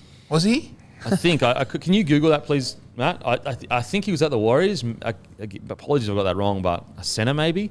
And he came over to Roosters, and obviously they moved into the front row. But yeah, he was incredible. Like, he was so important to them. I actually didn't mind Drew Hodgson starting and bringing Connor off the bench. Because as soon as Connor came off the bench onto the field, the whole momentum shifted, and the Manly really struggled to go with his pace. Do you think that's a game-specific thing, or do you think we'll start to see that more and more? I think it's the best use of Connor Watson, its impact. Yeah. I don't know if we spoke about Cameron Murray going through that, but I don't know if you want him to go through that initial tough period. If you just want consistency and then he comes on and plays his role in terms of impact. I think it's the reverse of the Rabbitoh situation. Roosters have the roster to do that. Drew Hutchinson can come on and just be solid as anything. So it's tough because I know Connor probably wants to be an 80-minute hooker, and maybe he'll grow into that. But we've got to remember, he hasn't actually played a lot as an 80-minute hooker. So maybe it was a one-off game situation, or maybe Robbo is going, okay, maybe I need to slowly build him into a starting hooker. But it worked. And Drew Hutchinson, he's just like so underrated as a player. How good, He just like gets in there, does his job, doesn't, no frills, good kicking game. For a guy that a couple of years ago, you'd think, mate, he's definitely going to Super League. Like, he's not going to be able to maintain that. And now he's managed to break into this side as a valued member. He'd be a good pickup for any club looking for a half in my opinion as well. I had someone say to me the other day, it's just because he's at the Roosters. It's like, yeah, but there's a reason why the Roosters went after him. There's something in his character that Robinson knew that he could get something out of him. Like, it's full credit to Hutcho. I think he's done incredibly well. Does Sam Verrills walk back into this side? Yeah. Yeah, I think so. Yeah. Yeah. Okay. I think he's so. Quality. He's so and a genuine hooker. Genuine You know what I nine. mean? They need that. Yeah. I think he does, but I don't think he takes the full role though, does he? I think you definitely keep Connor there at the Yeah. 14 because he's can cover so many positions. Versatile, yeah. Look, great signs for Roosters. I always had the feeling that when it clicks, it'll click quite quickly. But yeah, you look at that. I mean, we're so used to it. Look at their back row: Angus Crichton, Satili Tupanua, and Victor Radley. That's probably the best back row on the comp. And Nat Butcher got an opportunity and scored 2 metres. Yeah, 2 metres, 134 metres. I reckon there's a fair argument that his brother's better. He's not even in the side at the moment. It's crazy. Like, the depth is... Yeah, Roosters are in such a good spot. Get the cheese next year as well. I just can't imagine that. Mate, him in a Roosters jersey just going skits. Wow. Him with, imagine how dynamic. So you've got Cheese at either 9 or 13, but let's just say 9 because of Victor. And then you bring on Connor Watson for 10 minutes. Like, the speed they're going to be playing at, it is just going to be almost impossible to stop. And then you've got Keary and Walker, who are both ad-lib players on the advantage line. Incredible. So, look, great signs for Roosters. Really, really good signs. I thought that although, Manly scored 12 points, I really didn't, Roosters dominated that game. They were never in the game. They had the game, by the scruff of the neck. What do you got there, mate? He never played centre in first grade for the Warriors, but it looks like he might have played a little bit at the wing and centre in the lower grades. The 20s Okay. and stuff. Wow. Yeah. Hey, I know my shit. I might have fucking 2 black eyes right now, but Look, it did take about. I was on the 4th page of Google, so it was tough to find, but. I mean, that's fucking. I'm telling. Fucking know my shit. Are you trying to say I don't know my shit because it was on the 4th page? Lives No, on I'm the saying he fourth definitely page. knows. I'm going big deep, baby. I'm going big deep on Google. That's at least 4 pages. Deep. Now, hurts me to say this because although I, give Hello Sports shit, I actually really like Manly, but it's been a really tough start to the year. And, I look at the Rabbitohs, and a lot of people equate the Rabbitohs to Manly, but I think the Rabbitohs have shown better signs than Manly have. When I watch a Manly game, yes, absolutely, last year they had 4 games and they bounced back. There's no denying that. It is early in the year, but the information we have right now, in my opinion, from Manly, is their start has been really disappointing, and I'm struggling to see the bright. You know what I mean? Where are the bright lights or the signs that you're like, okay, there I can see some great stuff there. The Rabbitohs, for example, you go an inch left or right, it's a try. With Manly, it just doesn't seem like they're clicking. Now, if there is any team in the comp that can turn it around, it's obviously Manly. They proved that last year. But going off the information we have right now, it is starting to get a bit like, they may need to change some structures. What do you think, Guru? They look like they're just stinging for footy to go back to what it was last year to me. It looks like they're just waiting for... It doesn't even feel like they're waiting for Tom just to do something. It just feels like they're waiting for it to be shootout footy again, which is strange to think when you got guys like Jake Trbojevic and these sort of fellas, but they look very pedestrian to me. It's been 2 weeks. They've never really looked like scoring to me. I know they have, but they haven't looked like it. I never felt like the Roosters were in any trouble in that game at all. I never felt like Penrith were in any trouble last week. It's at the same time, you don't want to go too hard on them because in a second they can just go bang and win 15 games on the trot. Well, but last year, yeah. But I think the game has moved a little bit away from what Manly was so good at last year. I think let's just take obviously history matters. History absolutely matters. But let's take the route of you're an alien, you come down to Earth, and you've just seen those last 2 games. What did you think, Sandor? Yeah, well, if you're an alien, you're thinking Manly. What's doing? They're struggling. But no, I just think it looks very individual at the moment. And Guru said it, but is that what it's going to take? Do we need Tommy to come out and have a hat trick and there be some buzz about Manly before they go, all right, we need to do this? I think the teams we've been speaking about, there's a lot of the good teams, they have those players that are the glue. We just went over it with the Roosters and the Panthers. I just don't see that with some of the forwards at Manly. I feel like it is just a little bit individual. So I don't know. Cherry needs to be playing well for them to do well as well. He needs to be nearly at his best for them to do really well. But I don't know. I said to Guru before, the evolution, I'm not seeing it to go with the game. Manly have always had their particular playing style and done well, but A, it's not being executed, and B, there needs to be some sort of evolution there. We can't rely on what happened last year or the big players. So I'm interested to see if anyone's going to do it, it's Des. He's not just going to let this roll on. So I don't know how they're going to do it or what changes they're going to make, but it's going to be interesting to see. Did you see the penalty against Radley where he pushed him and he fell over? And Bro, what are we doing here? And there was another penalty. They didn't harp on it that much. It was against the Tigers. So they were I think it was a kick return. And so the Knights were, I think, kick chasing. And someone must have been, I think it was Simpkin, must have been his way. And he got pushed over. It had nothing to do with the play. Didn't affect the play whatsoever. Just a bit niggle, straight niggle. Penalty. I didn't see that. Penalty. They did not. Because you know why? Because Fox didn't replay it or anything. They just let it go. But yeah, the Radley penalty, it's bro, what are we doing here? Come on, man. You can see the replay. You can see it's nothing. Let's just go back to where we were or whatever. But yeah, sorry, back to Manly. Oh, yeah, it just seems like they were so used to the way last year panned out. They're struggling to go. Hangover from that. Yeah, they're struggling to go, okay, we need more than just that this year, or we need something different. I just think, and it's no fault of his own, Croker for me last year was one of the most improved players in the NRL. He came from a bloke that's not even a 9 to a good, solid 9.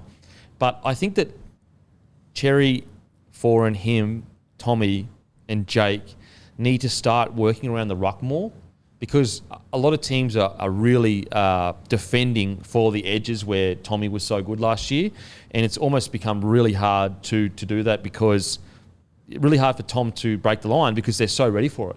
They almost are willing to give up, 20 metres and just allow him to run his race and tackle him or whatever.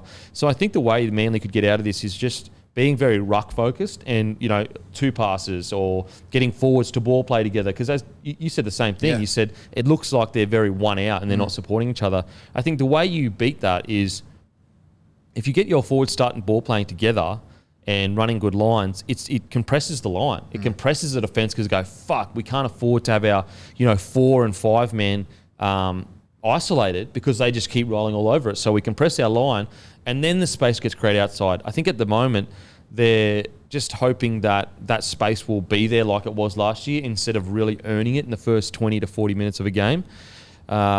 With Manly, bro, I feel like normally we know who they are and what they're doing and what their playing style is. It's very obvious. Yep. You alluded to it. They've had success in the past from having 2 ruckies playing out the back, working to an edge, and then Tommy decides whether he's going to go blind or play off his brother, and it worked. But now I'm watching, I'm going, well, who are they? What are they doing? And you've got the key players in the key positions there. Absolutely. And I know that there's sometimes that Tommy will trail inside or whatever, but I think that their whole game plan needs to change slightly rather than just like one off every now and then Tommy comes in the middle. I'm talking about even disregard Tommy. Don't even have him in the middle. I'm talking about forwards working together. Like Dylan Walker comes on and he's pretty much their best player, playing with energy through the middle, playing with the ball in 2 hands constantly, looking dangerous, and it creates doubt in the defensive line. And I think that at the moment, I don't see much ruck attack for the when I try to think of the Manly, and I look at a team like Penrith when Appy's on, but like Reid Marnie sometimes around the ruck. He's so good at getting out, keeping everything real tight. And Brad Arthur has said when they win games, it's when their forwards dominate through the middle there. And I think Manly may need to look at, really focusing their attack down the middle, because then that will open up the edges. One thing that I would consider doing, and it'll probably sound a bit rogue, but in a couple of weeks when you get Josh Schuster returning, I wouldn't mind seeing him have a stint in the 13, play Jake in the front row. He's a big boy. Yeah, okay. Like I like it. I like it, actually. It could just create... They look so predictable to me. It's not even funny. And they've come up against 2 pretty handy defensive sides, obviously, but even with Tom, the spots that he gets himself in, you just look at him and you're like, I know he's not going to get through. It just looks very pedestrian to me. I think they need to looks predictable. shake it up a little bit. Yeah, it's predictable. But it's a Desi really, special to do what you're saying too, which I don't understand. Absolutely. And I think it's, DC has been the head honcho for so long, and Foz, and fair enough, both good players, that they look at a Croker, and Croker may not have the confidence to do that yet because hasn't played 9 his whole career. I think DCE may need to all sit down and go, look, Croker, maybe we give you more leeway to get out of hooker. You know what? That's a great point, bro. Whereas at the moment, DC is like, give me the ball. Yeah. I'm creating something. Yeah. And as a defence, you're going, fucking sweet. Yeah. Wherever DC is, that's where you mark up. Even Foz, to an extent, is always playing off what DCE wants. Whereas you look at the Roosters, the opposing team, Sam Walker might call a ball and step 3 blokes, and Kiri may not touch the ball for a whole set. And so and also Victor Adley might get the ball, or the hooker may run. Whereas at the moment, if you're playing Manly, where is DCE? That's where the attack is. And I think DCE may need to, although we love his competitive spirit, like he never gives up and he has a crack, every single game, and I absolutely love that. You even look at this game, like he's nearly got 100 running meters. Yeah. He's got 450 kicking meters, so he's always busy. But he may need to work more with Croker to give himself more time. And to your point, bro, if there is that little bit of fear in Croker, where every time he hears the voice of his halves and he's shifting it and not really focusing on what's in front of him or how to utilise his forwards, that's a problem, if that is the case. Yeah. Any good side needs a 9 confident enough to go, I see something, I'm taking it. And at the moment, it is DCE's team, rightly so. He's an absolute, incredibly good 7. But I think he may need to share the load a little bit. And once again, I think you could get away with Croker playing like that last year. because they were so dominant. Just every time they went out the back, Tom would just Yeah, and they were just on the front now it's foot. changed. I thought one guy that did impress me with them was Olakau'atu. He was good. Yeah. He nearly made my team all week. great. Yeah, He's a I've fucking got beast. it. 80 He's minutes, a beast. 130 meters, 10 tackle breaks, and offload 33 tackles. He was, and I mean, I remember we thought he wasn't going to play for the first 5 weeks 2 weeks ago. Crazy. And see, that's where I look at a guy like Olakau'atu and I go, okay, we've got this beast on the edge. So instead of, let's put Tommy on the other edge, or even, we put Tommy on the edge for the one play. Let's create a play around Olakau'atu, get to the tram line, Yes. and then just go again and I'm again not and seeing again. much of that. And Manly have been notorious for using their lead lines and second rows. And I just think that that's something that can work because you can predict that all you want, but if a quick play of the ball happens on a tram line, you're fucked no matter what. Then it comes down to ad lib defence where And you've got options. You create poor decisions from the defence. absolutely You go blind, come back numbers. open. I've pulled too many numbers short, so that opens it up for Tommy Long or whatever it is. And even Dylan Walker comes on, he looks like their best player.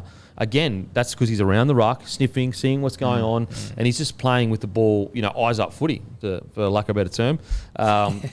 So, yeah. That's the best option. Ball playing ruckies, get someone in there sniffing around, hit the edges with their lead lines and their second rows, and then have Tommy float and get the defence to make poor decisions. And just have DCE offload the responsibility just a little bit, not a lot. Croker a licence. Yeah, just give Croker and Foran a bit of a licence to just go create some plays around them.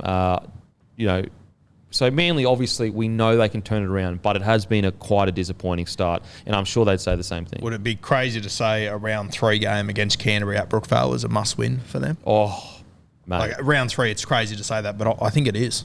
It's so tough because we know what they did last year. Yeah. So That's what's sitting in the back of your mind. It's always in the back of your mind, 100%, and I'm the it's same. right. Like, I guess the difference is though they didn't have Tommy those first 4 weeks. That's a huge out. But I do believe that if they can't get the win, or at least be really competitive in this game, because the doggies look fucking good. Yeah. I'm shocked at how good they look. If they can't be competitive here, it could really go a long way to building pressure. Outside looking in, all of a sudden it's like, oh, last year was a fluke. Look at their record the last 3 years. It was 15th, and that, you know what I mean. So it's a massive, massive game for Manly this week. As much as you said, we know what they did last year. I mean, the reality is what they did last year was give it to the teams that are below them and then struggle against the teams on top. All we've seen them do is struggle against the teams that I think will be on top of them so far this year, realistically. So, it's fair. Which, just I don't know if that's going to be worse for Manly if they stay that side. That's going to be incredibly disappointing for them as well. So, I absolutely believe that they need to make some tweaks to their structure and their attacking ability, attacking plays. I think Schuster used to offer so much from last year. He's the guy that they're waiting for. Yeah. Schuster's the guy they're waiting for because he was the guy last year that took some heat off Tommy and teams just didn't expect it. Like, Schuster will get the ball, look like nothing's on. All of a sudden, there's a crazy offload. Yeah. You look at a lot of their line breaks as well. Schuster was always involved in that. And I love your shout of putting him at 13 because it actually gives them an extra front row rotation. When you look at the moment, the Jake Travojevic and Tapau starting up front, that's a fucking quality front rower. Bring on Kepi, who actually has some really good footy in him. I think Schuster's the key. I really do. So who else was really impressive for them, and I'm so happy to see him playing footy again? Andrew Davey. Yep. Off the bench. He had a really good impact. So 10 run, 88 metres, 2 tackle breaks. Paseka, I think, although he came on and did some really good stuff, he played 36 minutes, 128 metres, 3 tackle breaks, 4 offloads, 14 tackles. I think they could utilise him even more. Again, build game plans around these guys that can break tackles like Olakau'atu. So have sets that are called Paseka set. And it's all just about going, 2 ruck hit-ups and then, pass, Paseka hitting the line, then Tommy goes down the short line. I think that's a real way that they can take advantage of some of these bigger boys in their pack. Got to put a mirror in Paseka's locker room, so don't big. He So doesn't. fucking, I don't think he could be realises- named. He could be. He could quite easily be. Yeah. I mean, and he still played well on the weekend. Like, I think he had a couple. Yeah, he had a few too many errors, obviously. But 128 metres in 36 minutes. That's pretty fucking good. Yeah. Pretty fucking good. The errors that he had though were they were tough. Killers. They were tough. Yeah. If you're tipping this weekend, who are you tipping? The doggies or I was Manly? about to say. That's tough, eh? And it's a bit of a battle too. I feel like that Desi Bulldogs connection. Yeah, Barrett, yeah. like there's a lot going on. Where is I'm it? going doggies. Where it's at Brookie. I'm going doggies. gonna go Manly. You gonna go Manly? Yeah, Where you going? I'll go Manly at Brookvale, but I'll be betting with the line, I think. Yeah. You know, I am so impressed with the doggies. Yeah. I'm not confident, but I just feel like Manly kind of do need this. They need it. But I just thought, like, last night's game, Broncos-Bulldogs, although obviously I'm a Broncos man, it was a high quality game. Like, that was a fucking high... That was a top 8 game. Yeah. Like, And fans would just be stoked to see that from the Dogs after what they've been absolutely. through. I'm going Bulldogs for the upset. I think they can do it, man. Have you had a look at all the games for next week? I was saying before, Yeah, bro. if you can get 4 out of 8, you're stoked. If you were to don't sit know. there last night and go, oh, what game should we make? Yeah. It's like that's what the NRL have done. Fuck, it's how good. ridiculous. Fuck, how good's having footy back? Like all of them are evenly matched. And how good is it that there's fucking a chance for every team to win? Yeah. Like, we're literally So sitting here much saying doggies could beat Manly. Like, we're truly entertaining that. Like, the field has just closed up massively. What do you got there, mate? I was just going to say, last week when I put my tips in, I was like, oh, there's only one certainty, and that's Canberra to beat Cowboys. Fucking hell, that's This week's crazy. the same. It's This week's betting's very You similar. know that thing they do in tipping comps where you pick one team a week that's your lock, Yeah. and you keep going? I reckon everyone would have gone the Roosters week 1. Yeah. I reckon a heap 100%. would have gone the Raiders as So well. I'm in a last man standing comp. You get one chance, then you're out. I'm already out. Yeah, you're already gone. Skip. Far out. betting agencies are killing it. Mate, we'd love to do... actually, I won't say that. No, I was just about to give out some internal ideas that I've got. Fucking hell. That's where the money's made, baby. Don't give that shit out. Don't give that shit out. I've learned my lesson the hard way with a lot of other shit I've done. Fuck. Manly need to turn it around for sure. Because if they lose against the doggies, all of a sudden confidence can start coming into play of like, shit, like we haven't... Last year the excuse was we don't have Tommy. There's no reason now for why they're struggling. But I do believe they can turn it around. It is only round 2. But it has been disappointing the first 2 rounds. There's no one can deny that Manly have not played the way they should play. Now, great game this one. Titans v the Warriors. What did you guys think about Titans v the Warriors? Yeah, I thought this one was interesting as both of the, you got to remember that these are the 2 teams that 3 weeks ago their trial got cancelled. So they had one which, I think especially with the new spines that both these teams have, very tough gig. AJ's first game, Sean Johnson out, Nicarima out, Ash Taylor in, there's a lot of chopping and changing here. I really enjoyed this one. Great game. It was a really good game to watch. Whoever won or lost, I really wasn't going to take a heap of positives or negatives away from this game from either of them. I'm still not convinced on either of these teams to be top 8 sides. I think they're both going to be entertaining, but I'm not really sure where each of them is at. New Zealand's going to be interesting over the next few weeks. Listening to Nathan Brown after the game, it was good to hear him sort of say, we're not in the relative business anymore. We're not, we're not happy being decent anymore. We've had things go against us. It is what it is. We've got to just start to win fucking games of football. And this was one that they could have won here for sure. Yeah, they should have won. What about you, bro? I'm just struggling with the Warriors. I know culturally that's what they want, but I just don't know if we're going to get to that point. And I don't know whether it's so much of a roster thing as just as much of... There was always the chat around the Warriors of they can get away with throwing the ball around, this and that. But at what point do we get over that, the Warriors of old, and actually try and find some consistency with the game management, their ball control, the culture? There was one period there where it was drop ball, straight into a turnover, straight into a penalty. Good sides aren't doing this. So just those little incidentals. It was a great game, but you could just see that there's some things missing for both sides if they want to compete at the next level. So, but it was fun to watch. Yeah, absolutely fun. Yeah, in regards to, I guess we'll talk about the Warriors first. Yeah, the issue with the Warriors is they just don't seem to be willing to get into that grind, and I don't think it's I don't think it's a conscious decision. I just think that there is maybe a subconscious thing of we're the Warriors. We'll get points. That's what I'm saying. Find a way. Do you think people have tried to get rid of that? I don't know. Coaches have come in or what? Because that tag, I feel like, as you said, subconsciously, that's the problem. Yep. That's not who we are anymore. Yeah, it's tough. But I guess the argument against that is that's what we do great. Don't take the flair out of the side. And, because I think when Kearney was there, he tried to bring in a lot of the Melbourne systems and it just didn't seem to work. But I agree. the penalties and the drop balls after points, it's almost unforgivable. Like, just get through the set, kick it downfield, and go again. And you could tell at the start of the game, they just seemed to fade in and out. They got lucky at the end. I didn't think that was a try that he scored. Neither did I. I can't believe they even... Yeah. I can't believe anyone that does think that's a try. Like, if his leg's not there, that's a knock-on. He pushed it onto his leg, and then it went down. That clearly is no control. So much so that he didn't even get up and celebrate. He knew he didn't score. I just don't know how we get those wrong. Yeah, it's like right there. He pushed it onto his leg, and then it slipped down like that, and then he went like that and went back to put it down. Even he knew he knocked it on. On the 20-metre line, if you drop it into someone, it's a knock-on. It's the same thing. I don't know how. That was a knock-on into his own player. Yeah, exactly. Because he pushed it into his leg first, and then it went down.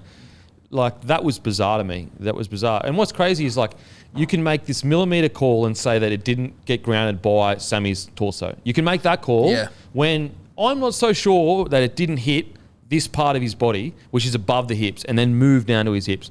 But I was like, okay, fair enough. But then in the same video, you can see him pushing it onto his leg and then down, and he doesn't even get up and celebrate. And what's crazy is they called it back. Like, even the ref was like, oh yeah, no try. They called it back anyway. Yeah, look, I think a positive sign for the Warriors is Reece Walsh is just... He's a gun. He is so good, man. So good. He just finds a way, just so silky. And I actually posed a question. This is going to sound crazy, Sandor, and Matty. I posed a question to Guru, and it actually is fucking way harder than you think. You got $1 million. $1 million in your cap. You can sign Walsh, Campbell, or Ponga. Who are you signing? Oh, wow. And it's crazy because your immediate reaction is, well, Ponga, of course. Yeah. But then you see how good Reece Walsh and Campbell are going. Who you sign? Do you want to know who I went? The fact that you're paying the same money for them all, if there was no money involved and just saying who are you signing, it might change things. But I'd probably still go Ponga. But it's crazy that it's tough though. It's so tough. He's an Origin player. Campbell is a gun. Oh. But, he's got development and he's 50 kilos. But Walsh is just Silky. so and good. The off-field superstardom that Ponga has, Walsh will have that eventually. He's got the look. He can represent your team, all that kind of stuff. All in teams where they've had to grind as well. They're not in we haven't seen them in a situation where they're just playing their role and they've got support. What do you got? Oh, I would go Reece Walsh. Reece Walsh. Yeah. Mate, I don't know. I honestly don't know. I honestly may go Campbell because I just think he's got I love him too. He's so fucking good. So good. But then you look at Ponga and you go, he's delivered on the big Ponga. stage. He played in Origin, killed it in Origin, but his last couple of years had a few niggles. Could that be a concern? You just don't know. What team are we signing them to? Sorry? What team are we signing them to?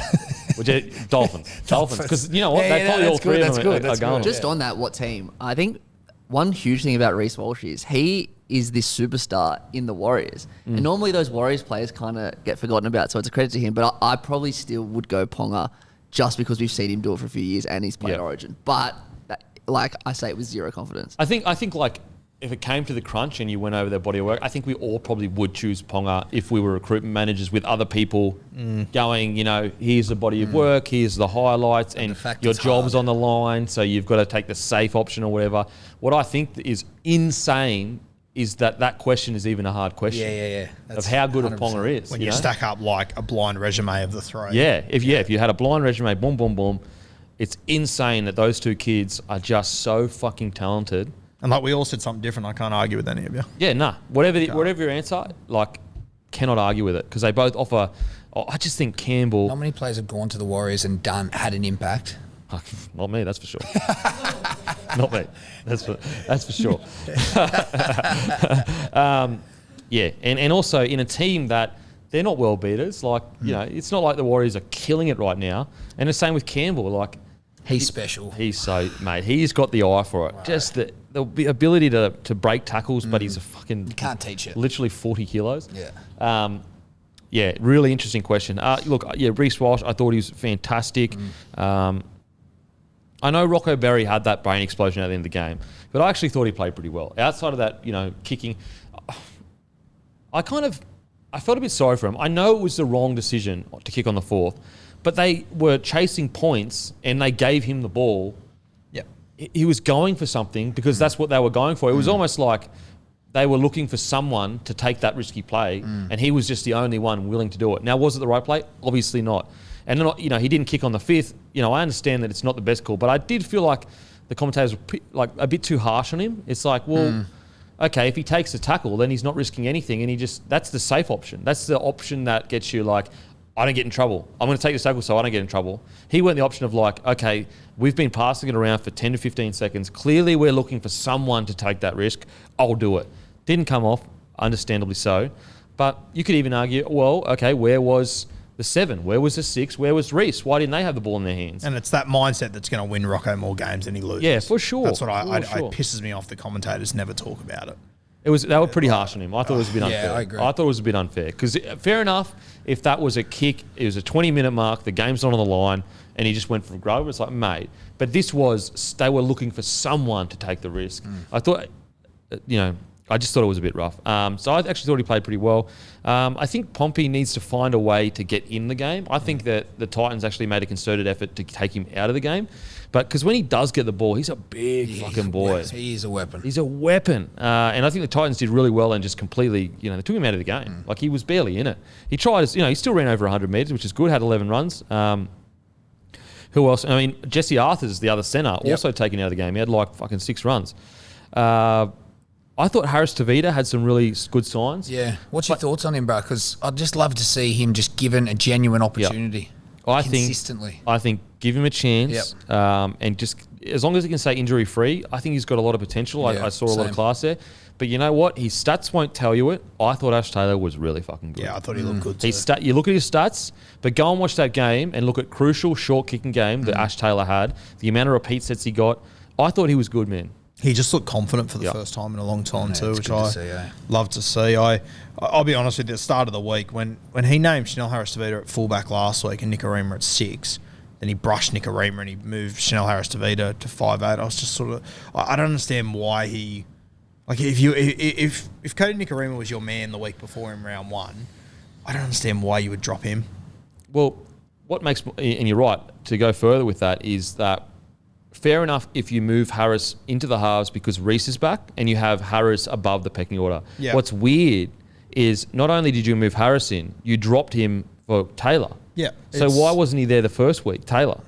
You know what I mean? It's very strange. That's what there's a lot of things Nathan Brown does that I don't quite understand, but I just hope that he sticks with this side now. There's one other guy I want to mention too, Aaron Penne. We've spoken about him a lot. Yeah. Mate, some of these stats are unbelievable. So last week, and this isn't a direct science, obviously, but Penne last week against the Dragons, he came on in the 26th minute. They were down 12-4. He came off in the 53rd. And they were still down, but they were down 16-14, right? So in that 25-minute period, they were up 10-4. He came on the other day. They were down 16-6 in the 27th minute. He left in the 50th minute. They were up 18-6. Wow. So if you have a look... So the Warriors have scored 34 points in 160 minutes in the first 2 weeks. With Penne on, in his 50 minutes, they've scored 24 of those 34 points. Wow. Wait for this one. They've conceded 48 points in 160 minutes. When Penne's on the field, how many do you reckon they've conceded? 48 in 160 minutes. In his 50 minutes, so a third of that. 20? 4. Far out. When Penne's on the field... Score is 24-4 in favour of the Warriors so far this year, Far out. which is unbelievable. Not a direct science, I understand that. That also includes the try that shouldn't have been a try, so fair cop there. But you've played with him. He's special. He's special. He can play. He unfortunately had an unlucky run with injuries. You guys would have seen it. His impact with the ball is enormous. Like, he's a hard running ball player that's going to give you big impact. But as well, I truly imagine, given the connection they've all got there, spending so much time together, I know that he would have had some sort of impact on their defensive structures, how they need to do things, and he may be what we talk about, that glue player for the Warriors that can bring in a bit of stability, a bit of consistency around that. But he's a special guy, really good bloke, good player, so I think he's going to be quality, and he needs to be a consistent addition for the Warriors for sure, bro. Just quickly before I forget, Jazz Tavanga, we were saying his name's wrong last week. Okay. It is actually pronounced. I messaged him. I was like, sorry, bro, I think I've been saying your name wrong. He's like, I don't give a fuck. So I was like, what are you messaging me for? So Tavanga. So Te dash Vung VUN dash R Tavanga. So Jazz Tavanga. Apologies for that, bro. Not that you give a shit, but just we're always trying. We're always trying. And so yeah, if we get any names wrong, just leave it in the comment section, and we'll absolutely try. Yeah. It's always it's tough. It's almost like imagine. Let's say, you were in Tonga or whatever, and Tonga, you just spoke Tongan, and then you had a white fella come over and play in the Tongan league, and the language is different. You'd obviously struggle to get the white fella's name right. Yeah, for sure. So we're always trying. Please don't ever feel like we're getting the names wrong intentionally. It's a great segue. I had the Titans winger on my team list as Maju. Maju. Sorry, bruh. We're always trying, and we're always open to being corrected. So leave it if we're getting a name wrong in the comment section on YouTube, just let us know, and we will try to work that out. This came from last week. I think someone was like, "Bro, I think you're saying Tavanga's name wrong," and so I asked him. Warriors. I want to give a shout out to obviously Adam Vanor Blake. He's one of the most. I know he's rated, but he's still underrated. I don't care what anyone says. Second week with a line break off a 1-off front. Tell me how many front rows are doing that. Look, it was good too. Pure footwork too. Fucking whacking blokes. Also, I want to give a shout out to Wade Egan. I thought he had one of his better games. He ran more. I think he offered some dynamic ball play and ball running out of the halves role, out of the hooking role, and also scored a try. Josh Curran for me is just an absolute steal for the amount of money they got him for and what he offers to that side. If we talk about wanting to build structures and becoming that gritty team, he's going to be a part of that. Yep. He's really good. So, look, I think for a team that lost its front rower, Matthew Lodge, after 20 minutes, actually, there's good signs for the Warriors. I know Nathan Brown. I understand his argument of like, we can't just be like, oh, that's good enough kind of thing, and we need to go to the next level. But I do believe there are good signs for the Warriors going forward. Now, onto the Titans.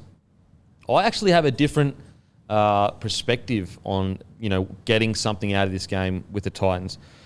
I actually think I'm getting more and more on the Titans bandwagon. And why do I say that? We have to remember that Toby Sexton's a teenager. Brimo is 22, 23. Campbell's a teenager. 9. Aaron Clark is a relatively new 9. This is an extremely... The captain, bro. Yep. The captain, Tino. 21. This is an extremely young side that is, took it to... Who'd they play last weekend? Parramatta. They lost... Sorry? Parramatta. And they lost by, you could argue they got a couple of off calls. Yep. Then they go out and beat the Warriors.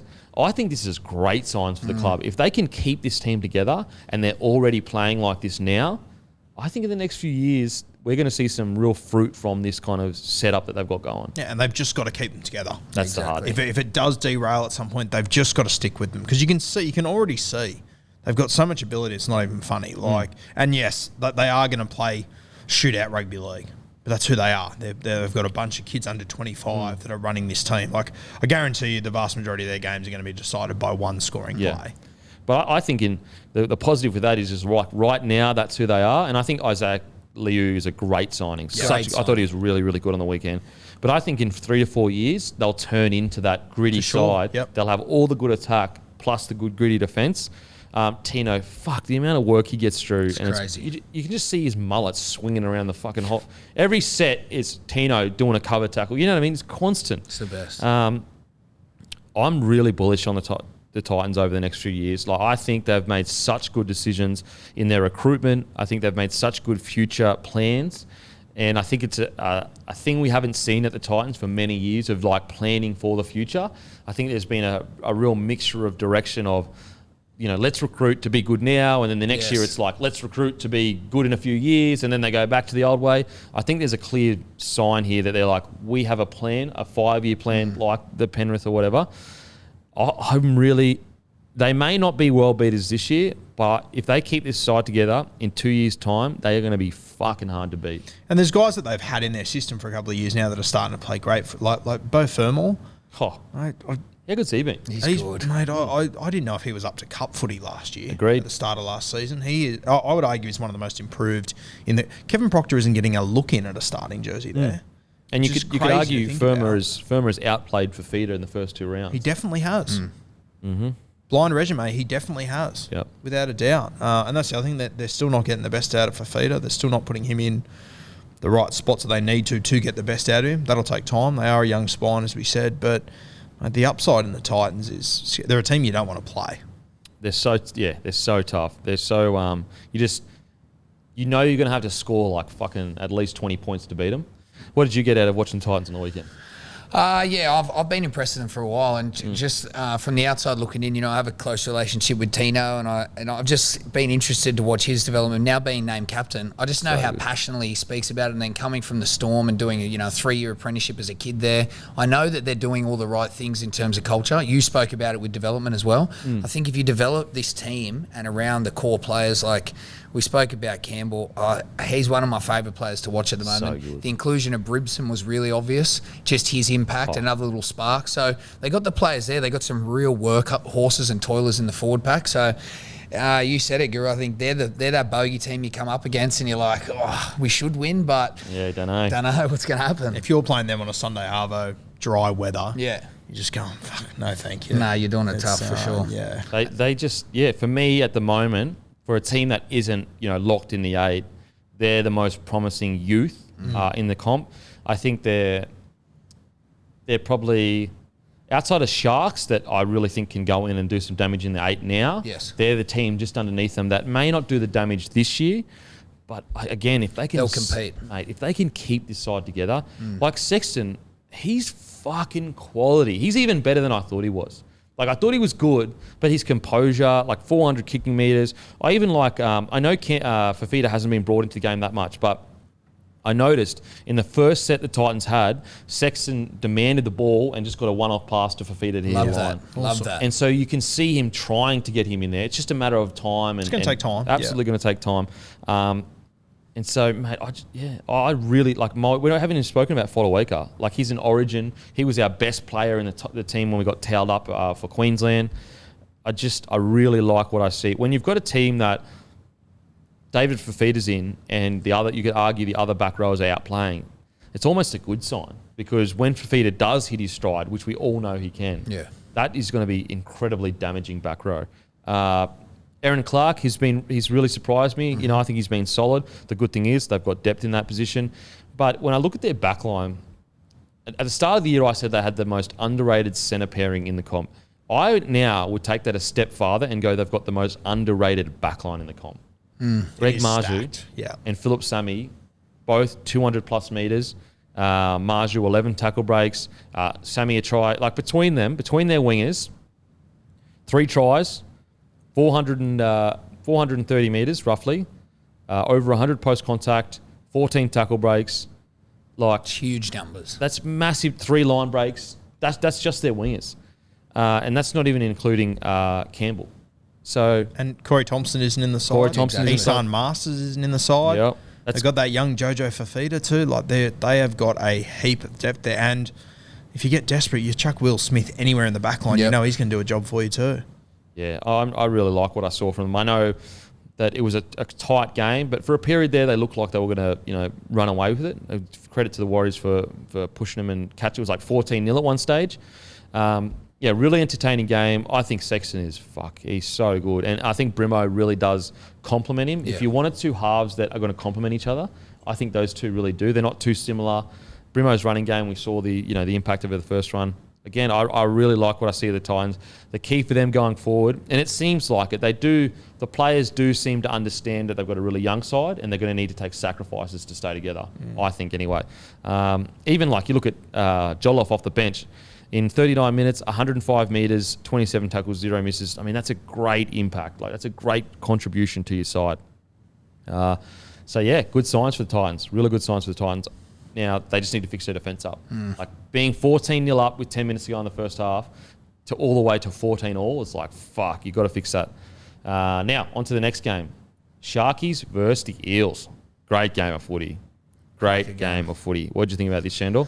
Yeah, cracky game. I'm loving watching the Sharks now as well. How good. Oh, so good. Seeing them develop, and we mentioned this, but a spine that's come together with not chopping and changing, everyone understanding what they're doing, who they're playing for, and I think we're starting to see the results of the Fitzgibbon effect and their recruitment in the off-season. So like guys like Dale Finucane, who had a massive impact for the Sharks already. Nico Hines, although he's not a traditional 7, I think what he offers and his connection with the fullback Kennedy is lovely. So I've loved watching them. And then the Eels are the Eels. They're a top side who I think are going to do well. It's just I'm interested to see how they face up this year against the best teams.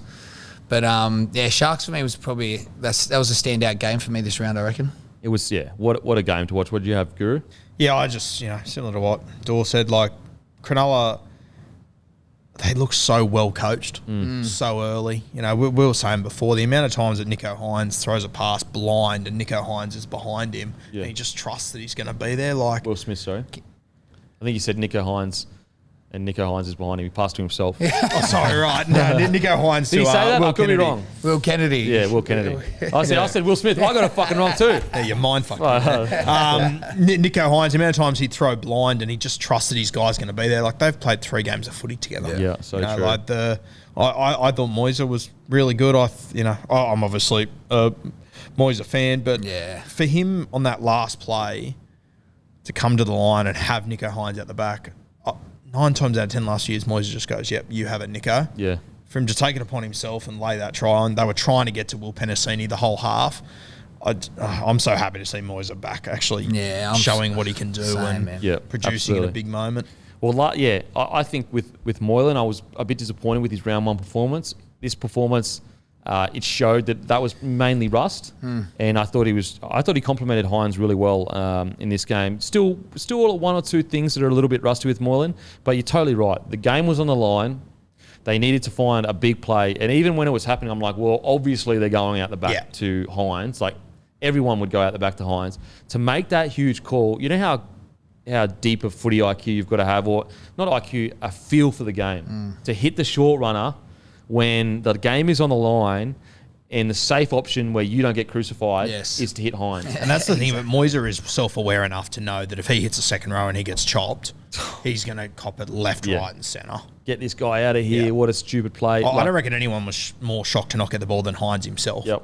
I'm like, I can't believe this guy's gone short, and then boom, goes straight through the hole. Yeah. And I guess that's what Moylan can offer that we haven't really seen we've seen glimpses of it over the years, but that was an example of why so many people that love footy have such high esteem is because he has these crazy good plays He's got the X factor. Touch to him. He's got that touch that you could look at stats all day. You could go, oh, how many try assists does he have? How many meters? But when the game's on the line, to have a half that can make that play, very fucking rare. Very fucking rare. I actually thought, and it sucks for Penasini because I actually thought he defended really well for the whole game. It was just that one play that they got caught out on that short You ball. could tell that they were trying to get him, though. Yeah. They were going at him. Absolutely. For sure. Now, I thought the track was really heavy. It looked really heavy, the ground. Welcome to Shark Park. Far out. Doesn't take Wow. the Black hole of football. Oh, my God. Look, Brayley, I think, has really improved. He's matured heaps. He's picking his times. There was a few times where he got out of dummy half and caused some headaches for the defence. Braden Hamlin-Ueli, I would argue this is one of his better games that he's ever played. He really took it to them against a pack that, like the Eels pack is known for picking out another pack. Like Campbell, Gillard and Paulo always go, all right, you're the man, let's fucking go. I think Brandon really stood up. Brandon, sorry. It's Brandon, isn't it? Braden, yeah. I've got Brandon here. Just wait, let me check. Don't want to be calling him Brandon when he's not a Brandon. Braden Hamlin-Ueli. I thought he was really good, and he really took it to them. Yeah, had a great line break in the first half. Got through some good work, and that's really good signs for Sharks because you could argue that their front row it was a bit light, especially with Fafita, coming towards the end of his career. Braden really needs to stand up and become that guy. Who else? McInnes. I think McInnes and Finucane, the combo that they're going to... Like, you've got these two fucking beasts running at you, and if they're running at you in pairs, it's not like, oh, he's a big front rower, he's not going to pass it, so who gives a fuck? This is two agile, fit, strong, both players that have played 13 or not, like McInnes is 9. I actually think they're both so fit that they'll be able to keep up with each other, and to have two guys that fit, I would argue they're probably the two fittest forwards in the comp, maybe. I can't think of another example where you've had two guys like that. Having one of them in your team is super special. Yeah. To have both, like I can't think of another example to have two workhorses like that. Imagine it's like 20 minutes into the game or like 20 minutes into the second half everyone's ass is hanging out. And so that's where you get to a point where most teams, it's just one off the ruck because everyone's fucked and you're just hanging in there. And then it's 20 minutes to go in the game and you've got Cam McInnes with a loose ruck and Finucane coming at you. That'll tear teams apart. If they can get that right with Hines or Kennedy out the back or even Moiser, their ruck play will be destructive around that 20-minute mark. And then on the left, you've got a guy with the same defensive attitude in Wade Graham, but a better skill set than probably most halves you're going to come up against. I didn't even remember Graham. Like, if Graham comes back into that side, you've got a team with Finucane, Graham, McInnes in it, with Rudolph that's playing really well, Braden Hamlin Ueli. Like it's something really special building to the Sharks. Like these are team players. Like the effect that I love Rudolph. Did you see him in the crowd? Yeah, So good. It's awesome. Yeah, so unreal. good. I love what they bring. But those two, the impact they would have had tied in with Fitzgibbon, what they would have done to their culture, everything, their values, their standards would have been huge. Like, do you remember that? I sent you a video. I'm sure we had this conversation about a video one time I showed you. Dale ran 4 dummy lines in one set. Like he ran 4. I was just like, this guy is a freak. Didn't I he, can't like, explain to you his then he was a try mentality. assist the last one or Yeah, something? and then like I can't explain to you his mentality and the way he works. Just you would take that alone. Just have to have a rub-on effect on everyone else. Yep. The impact that has. Well, that's the thing with those guys. Like the impact that I'll see as a fan. That's the tip of the iceberg. Oh, absolutely. It's the Monday to Friday that you won't even get a look in. You lift everyone else. Yeah. Well, the good thing about having both of them in your squad plus Wade Graham is at the very, very least, their training standards will be tippity top. 100%. At the very least, it doesn't matter how talented their team is, they'll be the fittest they can be, and if they don't buy in, they'll just get rid of them. Like Finucane Finucane would have that much say, I'd assume, that Fitzgibbon, who also was very similar, Yes. gave no inches. Exactly. Fucking super tough. Yeah, I'm so bullish on the Sharks. I love what I see. Yes, Hines converting wasn't that great, but the game's on the line. You're the marquee signing. You've got, 10 in from touch. You've missed 3 conversions. And outside of his converting, he was incredible all game. So dangerous all the time. So many times you're like, oh, yeah, there's nothing on. And then Hines, he's just got this ability to slip through tackles. Yeah. Game on the line and pings it. People don't understand how hard that shit is. Like, it is super hard. At Shark Park, first game back in forever. You got the fucking Prime Minister giving you spirit fingers. I don't know if that helps you or not. It would have been massive head noise too. Oh, head noise. You got ScoMo going, kick it to the left, bruh. And you nail it. Like, how good is that for the Sharks? What I love now as well with the Sharks is we're really seeing some identity. Like, I think that they've finally dusted off that 2017, 16. They've got rid of that. They've kind of shed their skin, if you would. Whereas, like, I feel like the years after that, they were still finding, like, who are we? We don't have Gallen, we don't have Lewis. We've lost pretty much every player except for Graham and Fafita. And Fafita, obviously, and Graham. Both those players are towards the end of their career.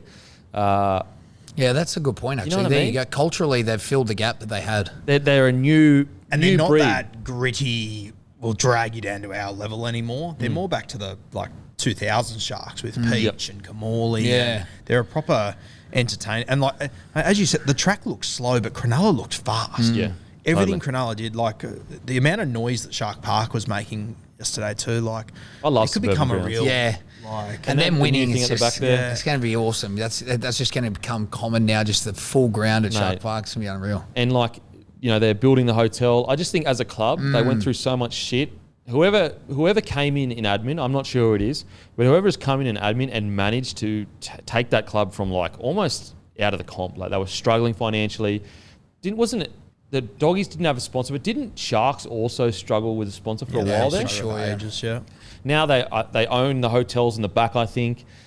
If the Sharks can play well on the field, this isn't a 4 or 5 year plan. I really believe in the next 2 years they'll start challenging top 4 sides for even a premiership threat in the next 24 months. I can see that. Yeah. Mate, seeing how they've gone in the first 2 weeks off a pretty a short preseason for how many new guys they've got, I think they're going to be a serious problem Yeah, this year. I can see that. It's early, but that could It's be the early, smoky team of But 2022. the top 4 teams that I was thinking about at the start of the year, they're not as far ahead of the other teams as what I probably thought they were Yeah, going to be. for sure. And the Sharks are better than what I'd like. I reckon they're going to really push this year. Yeah, no, I agree. And what's crazy is like, and touch wood, I want Wade to play as much footy as he can. But let's just assume it just doesn't seem to work out for him. You've also got Fafita, who's on a massive wicket. They actually, cap-wise, are in a crazy position right now. They may actually walk into having $1 million in their cap next year. Let's say, Moylan has a good year, but it's solid, but then they bring in Trindle. Moylan would be on an okay wicket as well. They're just in such a... And Craig Fitzgibbon, I can't see him being a bad coach. I don't know. There's just something about him. You know his demeanour, what kind of player he was. Yeah. He's just done his tenure under Robbo. Like 100% he's bringing in a good system And there. you talk about, that potential extra money they could have. You've then got guys like Tyg Wilton, you've got guys like Sifa Talakai, Royce Hunt, Hamlin Uele, all these guys are ready to go to that next level. They're just sitting there waiting for an opportunity. I'm sold the dream on the Sharks, actually. Yeah, fucking lock her in. And also examples of great recruitment, like, Finucane, and even I thought Cam McInnes delivered really well. But Finucane comes out 65 minutes, 123 metres, 2 tackle breaks, 43 tackles, only 1 miss. And then Hines wins the match for you. Like, it's just all coming together. It's all coming. Mulatalo is a great outside back. Yeah, he's Jesse really Raymond, good. I thought, was really good. One of his better games in a long time. He's got that in him too. And I love the fact that, he made that error last week. He's bounced back. Yeah, look, the Sharkies, they're looking good, man. Not often do you recruit 2 captains. Yeah, You know what I so mean? Like, true. how often does that happen? They've got 3 You're lucky to guys get- in their pack that have been NRL captains. They are. in the They're last captains 18 anywhere. months. It's insane. It's crazy. Look at Talakai. So Talakai, 54 minutes, 161 metres, 74 post contact, 3 tackle breaks, 1 line break, 17 tackles, only 1 miss. What an impact off the bench. That's massive. Yeah, look, I really like what I see. Cam McInnes comes on for 25 minutes, makes 15 tackles, no misses, has 6 runs, 50 minutes. Like, fuck. That'll be Good for 70 Sharkies. minutes and 60 tackles at the end of the year, though. Absolutely. So, look, Sharkies fans, get excited. And we haven't even spoken about Britt Nakora, who had probably a relatively quiet game, but his potential is there. Matter of fact, it could get to the point where he may move on because Sharks have such depth. And Tigers and Dragons are probably willing to pay a bit of coin for Nakora. Someone's going to offer him big coin for sure. And so Sharkies may go, you know what, like we've got They might lose Talakai. And this is a guy, I actually had Nakora as a smoky to win Dally M back row of the year. That's how highly I rate him. And in the trials, I thought he was really good. So hopefully he can find his groove, because if he finds his groove and then you got Wade Graham on the other edge, like, Yes, look at this. Let's say everyone's back and healthy. Their pack, their starting pack could be Braden Hueli, Finucane up front. Then they could have Nakora, Graham, McInnes at 13, and Rudolph coming off the bench. It's crazy. Like, that's a crazy pack. So really, really exciting signs for the Eels. For the Sharkies. Now, on to the Eels. What did you think about... now, what's really interesting about the Eels is they actually completed at 87%. And the concern I have is this was Eels of yesteryear, where they completed a high percentage. They had every reason to win the game. They just didn't have that knockout blow. So although it's definitely not bad signs for the Eels, it was only an 18-16 loss, it's second round. You don't want it to become a trend where you're completing at high percentage. You have all the reason to win a game, but you find a way to lose the game. Now, I know that was Ray Stone was a silly penalty he gave away. They probably win it if he doesn't do that. But I think the Eels will take this as a game that they should have won. They really should have won. It's so good to be back at Shark Park, isn't it? This is such a Shark Park chat. Yeah. It's not even funny. Yeah. And you know what? There are games where sometimes I feel sorry for teams. I felt sorry for South Sydney, who had to go down to Melbourne in that milestone game. I kind of felt sorry for Parramatta, who had to go to Cronulla in the welcome back to Shark Park. It was always going to be a tough gig. I'm not concerned about Parramatta at all off the back of this, to be honest with you. I think it just shows the Sharks are a quality footy side. You don't feel like if they want to take the next step, they need to ice these games? Oh, I do, but I mean, round 2 isn't the week that they need to do it. For me, I still stand by what I said 3 weeks ago. Parramatta are treading water until the final starts. Yeah, okay. That's when their season begins for me, and that's when they need to be able to. I'm looking at it from a perspective of, you look at Penrith and Storm's start to the year. Penrith obviously played really good round 1, but played pretty poorly yesterday for periods. But they still managed to find a way to win. And those are the teams that you're going to have to beat to win the comp. And I think agree. Eels, again, it's not like alarm bells, oh shit, their world's falling. But this is a game Eels should have iced. Well, we've also seen Parramatta win their first 9 games in a row, whatever it was like. Yep. They're a weird side, Parramatta, as we've always said. They're heaps better than 10 other teams in this competition, but they're a little bit below those top 3 teams, and that's where they need to be.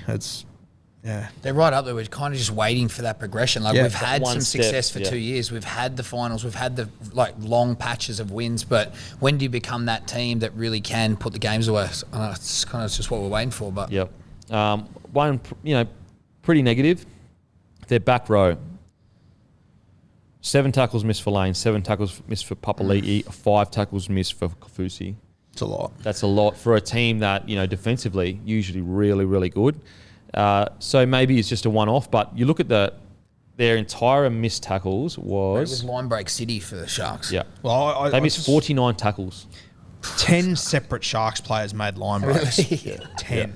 Fuck. And so, that for me, when I look at that, I'm like, if you're top tier, you cannot be doing that stuff. You may not have to win they should have iced the game. It was crazy. I mean, it's good science. They were still in the game. 10 line breaks, and they still managed to... so I think that defensively, they need to stay on top of that rough edge that they had over the last few years. I think they've definitely improved attacking-wise. Some positives out of the game. I thought Dylan Brown was fantastic. 185 metres, 68 post-contact, a try assist, 5 tackle breaks, 22 tackles, only 1 miss, 1 line break assist, 1 offload. I thought it was really good. Quality. Cool, calm, collected. He's a don't cool say that guy. word. Don't say that cool word. Looks sharp. Apparently, we only like him because he's cool. That's Really? Yeah. I thought front row, I was a little bit... I thought they could have been a bit better. They usually win that battle, Paulo and Regan Campbell-Gillard. Personally, yeah. And I'm a huge, Paulo fan, but, 98 metres, I think that we all know Paulo can do fucking way more than that. Regan, 126 metres. I think this is just a one-off, like a one-off for Penrith, for Para Eels, because I can't see them missing this many tackles again. I'd be surprised. I'd also say, too, round 2's hard because if you play a team that lost in round 1, True. fuck, they're going to be up for it. Yeah, and Bounce Shark back Park week too. is a thing at Shark Park. As I said, I feel sorry for some teams when they get certain matchups. I felt a bit sorry for Parramatta that they land. Put it this way, I think there's a lot of other teams, if they played the Sharks on Saturday, would have been heaps worse than 18-16. Oh, for sure. Again, this is all coming from a perspective of I think they can take a step into being Storm. Yeah. And put it this way, I don't see Penrith or Storm dropping that game if they're in the same position. Yeah, it's fair. 5 to go. They're up by 4 points. I don't see them dropping that game. And the reality with Para is that if they're not taking that next step, what are they doing? Yeah, for sure. And this is the year to do that. Yeah. So this is not coming from a position of this is me having huge raps on Para. I think they actually can take that step this year. Huge raps on Para. It's just, I do believe when they look back at all the games they should have won or lost over the year, this will probably be one where they go, you know what? If we had gone to Shark Park and just iced that would have built into the year so well for us to get that win. So, and it's a perfect example of where Parramatta are at because if there's 8 other teams in this comp that if they lost by 2 points to Cronulla, you'd say, fuck, that was a really good effort. Yeah, for sure. For sure. Look, I see Para actually started the year, really well, and their squad for me, players that need to be playing really well, are playing really well. If I'm comparing this Para to last year's Para, then I say, 2-point loss at Shark Park, all good. But I'm comparing this Para to, challenging for a premiership. Para you want them to be. Para they want them to be. The Para they should be. Yeah, for sure. Yeah. It'll be interesting to see the reaction this week, especially in defence. Yeah, I think Para in for a fucking big week. A big week. Who else? Yeah, as I said, I thought Will Penasini in defence, outside of 1 or 2 missed tackles, I thought he was really strong. Dylan Brown, really good. I thought that try and half-time showed what they can do for a team that has struggled to have that extra flair, that extra punch, to go chip, tap on. That's incredible. Yeah. So if I'm an Eels fan, I don't worry whatsoever. I'm not sitting there, being concerned. But I am, I guess, really watching how they react to this. Yeah, really watching 100%. how they react to this because it was a game they could have won. I'm sure Eels fans were bitterly disappointed. That try they scored on half time, Oh. like as it always has been, but isn't it just cracker, alarm bells when the markers are on the floor? Yeah. You just know if they don't score now, they should score the next one. Yeah. What else we got here? That any other players that stood out for you that went all right? I thought Makatoa, he's really been an underrated good player. Comes off the bench, rips and tears. You look at him here. He played 31 minutes, 116 metres, 14 tackles, only 2 misses. But thoughts on Nathan Brown? Do you think that he will get... It's interesting that Mattis isn't playing and Oregon Kafusi still gets the start over Brown. Thoughts on that? Yeah, well, Brown obviously had surgery in the offseason, so I don't know if they're just easing him back in. I'm not sure, but I thought Kafusi was pretty good, to be fair. Do you think having Jake Arthur on the bench and not playing him is good for the team? I don't. You've made this point a number of times to me. I think the best thing for Jake Arthur would be to be playing 80 minutes. Absolutely. In Reggie's steering the team instead around. of- yeah. Yep. I'm surprised that, maybe if they had an extra forward on the bench, maybe that's, or an extra hooker, that's what could have been the difference. I just, if you're going to have Arthur on the bench, you've got to find a way to play him because he needs to get experience. But me personally, I would be having Arthur. It's tough though, because then the argument against that could be like, well, head knocks, all that kind of stuff. If we lose a half and bring him on, we're seen as geniuses.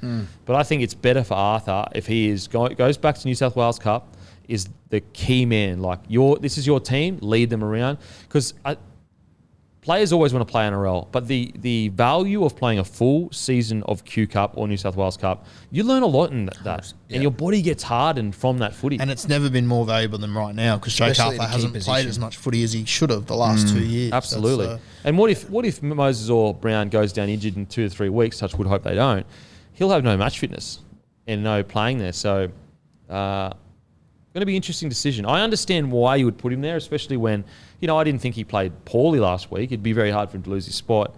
But I do think if you had another forward there, you'd probably have quite a bit more. And I think in the future, you have Bryce or Maddo, and I think he can be your guy that can cover. Are they both spots like injured that. right now? Maddo is. Did Bryce play? No, he I didn't don't play. think he did, yeah. So I think if you have He was one of 18th those man. two, 18th, okay. If you have one of those two, that makes a big difference for Yeah. me. Look, I think if Bryce is in that team, he can cover the halves role if he has to. And Yeah. then he could cover centre, he can cover in the right. So it's going to be interesting to see what Brad does with that rotation. Again, I can understand why he would have it. I personally would much rather put him in New South Wales Cup and say, look, mate, your goal this year is to win a comp in New South Wales Cup and then come into first grade next year if we need you. Yeah. Anyone else impress you, Shandor? That was it really. I think Moses is a big key for them as well. I thought he had some special touches, but again, when I look at how they play and their style of attack, I think he relates back to Cherry Evans with Manly. Like, he just has to be on all the time. You know what I mean? So he's so integral to them. But those two are key. Dylan Brown, just as I said, is just silky. I love watching him. I think he's having the best year of his career so far. First 2 rounds, 185 metres. Like, that's Unreal. nothing to sneeze at. And the amount of times where he would have a half line break or like, it just creates so much worry in the defensive line. Just always You're a like, threat when he's got the fucking ball. hell, can this 6 stop fucking... Because if you're at 3 or you're a centre or you're a back rower, you're sitting there going, fuck, like, can you just pass the ball? Because now I have to be constantly on. And You're it's just legitimately annoying. actually thinking Yeah, that. you literally just pass the ball, mate. Let the wingers take care of it. But he's running hard lines like a big back rower. And like respectfully to Jake Arthur, how different did they look last week when they moved Dylan Brown to centre? Dylan Brown is a top tier 6 in my Yeah. opinion. Yeah. Top tier 6, and he's still so young. I think you get a lot of benefit of going Arthur to reserve grade and just letting him run a team. But be interesting. Again, I still think the Eels can... I think they're a premiership threat right now this year. I really do. I think if you watch the game against Penrith last year where they lost by 2 points, I really believe that they have the cattle and this is the year that they could make their push. Not sure if they'll actually win it, but I am confident to say that if I'm playing the Eels, regardless if I'm Penrith Storm, I'm not 100%, I'm not even... It's not an easy decision to pick against the Eels in a finals run. Even last year, they beat the Storm when it counted. Yep. They beat them twice. Yeah. Beat them twice. And the Eels, I think last year was the best year they had, even though they struggled a bit at the end. This year, I think they're an even better footy side. And so I do believe they're premiership threats this side. Now, on to the Cowboys. Wow. Just breaking news on Canberra, Josh Hodgson has been ruled out for the whole year. Wow. No way. So he's gone back to training, like to rehab the knee, and they found more instability. So he needs to have an ACL reconstruction due to a partial tear. They were saying something about that. So partial tear. Fuck. Look, that's fucked. Mate, that's like, he loves the club, and he will never play for the club again. That was his last game for the Raiders. Fuck. And Sad, this man. is a classic situation. I know fans get shitty with players signing a year early. Yeah. Send him early? No, I'm saying like for Josh Hodgson, if he wasn't already signed with Parramatta, he wouldn't be imagine yeah. him trying to get a contract now with a Yeah, bung ACL. no, you're totally right. And this is where Be players have done. got to take care of themselves. Yep. Be heading Yeah. home. Yeah, absolutely. That's a really good point. Like, it sucks that they signed so far out, but again, if he didn't, he'd be struggling He'd be for a screwed. contract. Yep. He'd be on a minimum probably coming out of this year. Mate, best wishes to Hodgson. Yeah. It sucks that his Raiders career ends like that. Really, really does suck. So now on to Cowboys versus Raiders. Also want to send our best wishes to Mitch Dunn, obviously doing his ACL, hopefully swift recovery. Mate, I think that Dearden's form right now is why Townsend was purchased. You look at their combination, and yes, they looked not very good last week. Last week, I was like, fuck, Cowboys don't look good. Like, they really, really struggled. I wasn't giving enough credit to how good the Bulldogs look, and I was just basing that off last year. The Cowboys obviously played much better than they played last week, but look, I think that Townsend and Dearden are actually building something pretty special there. Not world beaters, but fuck, I was impressed. I was really impressed with their performance, and I think Dearden, he looks like he's enjoying his footy. He looks confident. He's getting the ball at the right times.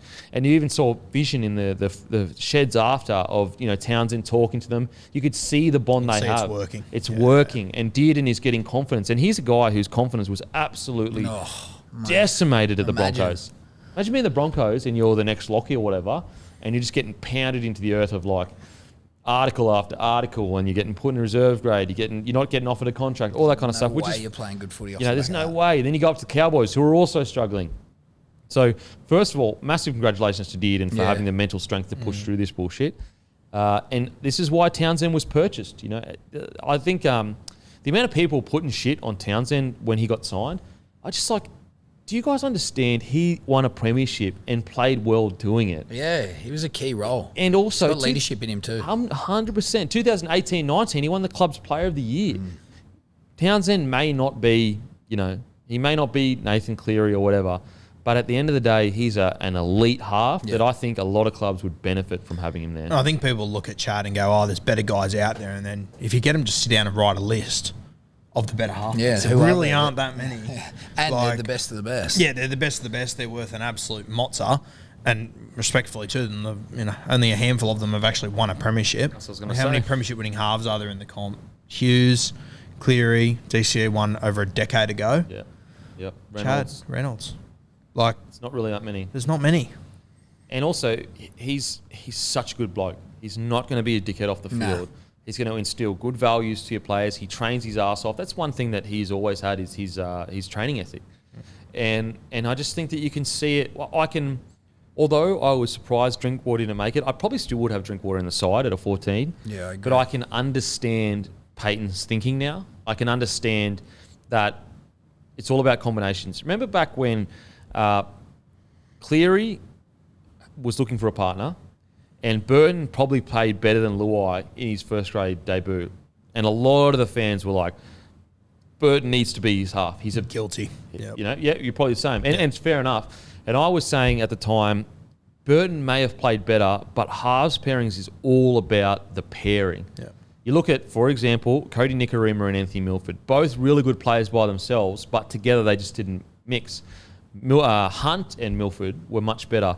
And you look at Luai and Cleary, even though Luai went on to play incredibly well, but that combination of playing together, it's so fucking value, and also having that rapport. And I think that we're seeing Dearden and Townsend they just have a rapport. Like they just seem to work really well together, which is strange because I was guilty of it. I'm sure you probably were too. I thought they were too similar. Well, that's what I was going to say, but maybe that's actually bonded them closer together because they are similar. One's older, one's younger. They would have had a lot of work-ons together, a lot of time spent together. And, I think it's slightly underrated, Dearden's ability outside of the traditional halfback stuff. I think he's got a bit of a running game. I think he's got an impact outside of the halfback stuff, and you can lean heavily on Chad Townsend for that. So, mate, you might be right. Scotty Drinkwater is so different to those two. Crazy that man, if I'm a club, I'm sniffing around Drinkwater definitely. immediately. He's got huge potential. And, I'm sure the shadow of Drinkwater, them both knowing that he's waiting to come into this side, helps a that'll lot. only be helping them. That'll Absolutely. be pushing It's them. always healthy to have that.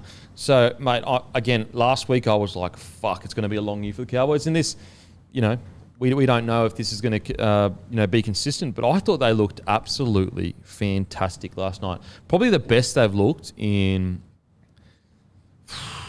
three years. I'd be willing to bet they haven't opened a season with 12 points conceded in the first 2 weeks. True. No way. I wouldn't be surprised if it's ever, to be honest with you. Yep.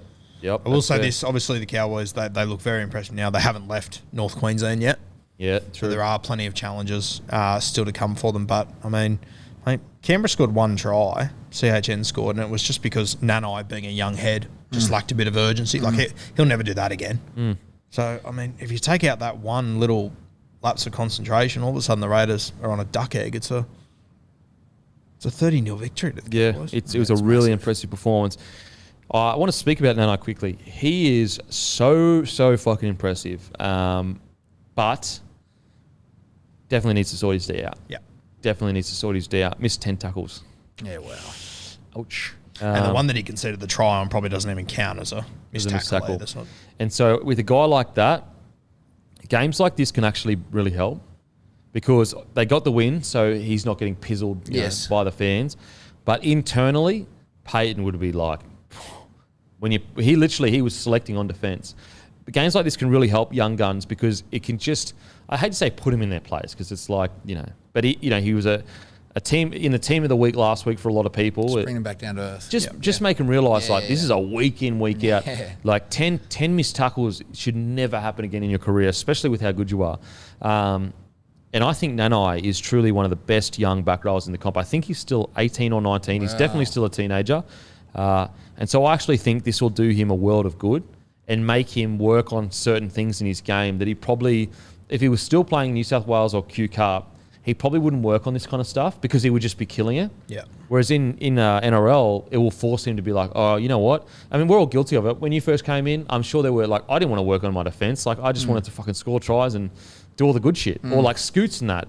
And then you get a couple years in and you go, you know what? That's actually the shit you got to work on the most. You had a similar situation? 100%. And I think it took a long time for even me to be around an environment where that was the focus as opposed to what was celebrated, the highlights or the big moments or the tries. But for him to take on, if he can get the reaction early, it's probably happened at the best time rather than in 10 rounds. Yeah, so for sure. Great game last week, but if he can take that on, he's going to be a good player.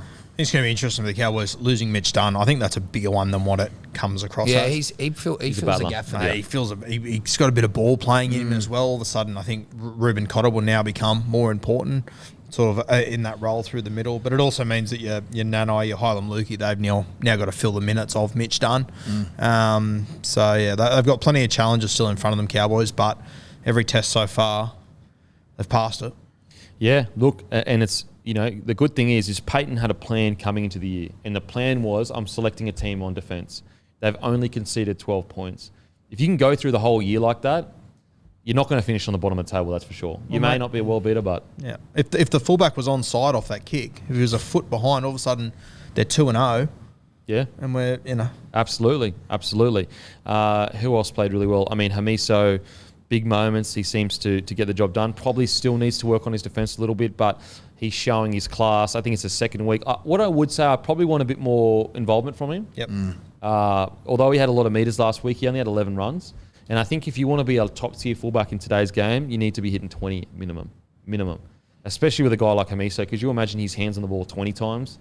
You almost can guarantee yourself another try or a try assist. That's how good he is. I think. Sorry. The other one I thought was really good, Peter Hicker. Yeah, he's so underrated. Yeah, So he underrated. is. He can So just underrated. do shit that He is. like that try that he set up off the bouncing ball, the kick, like.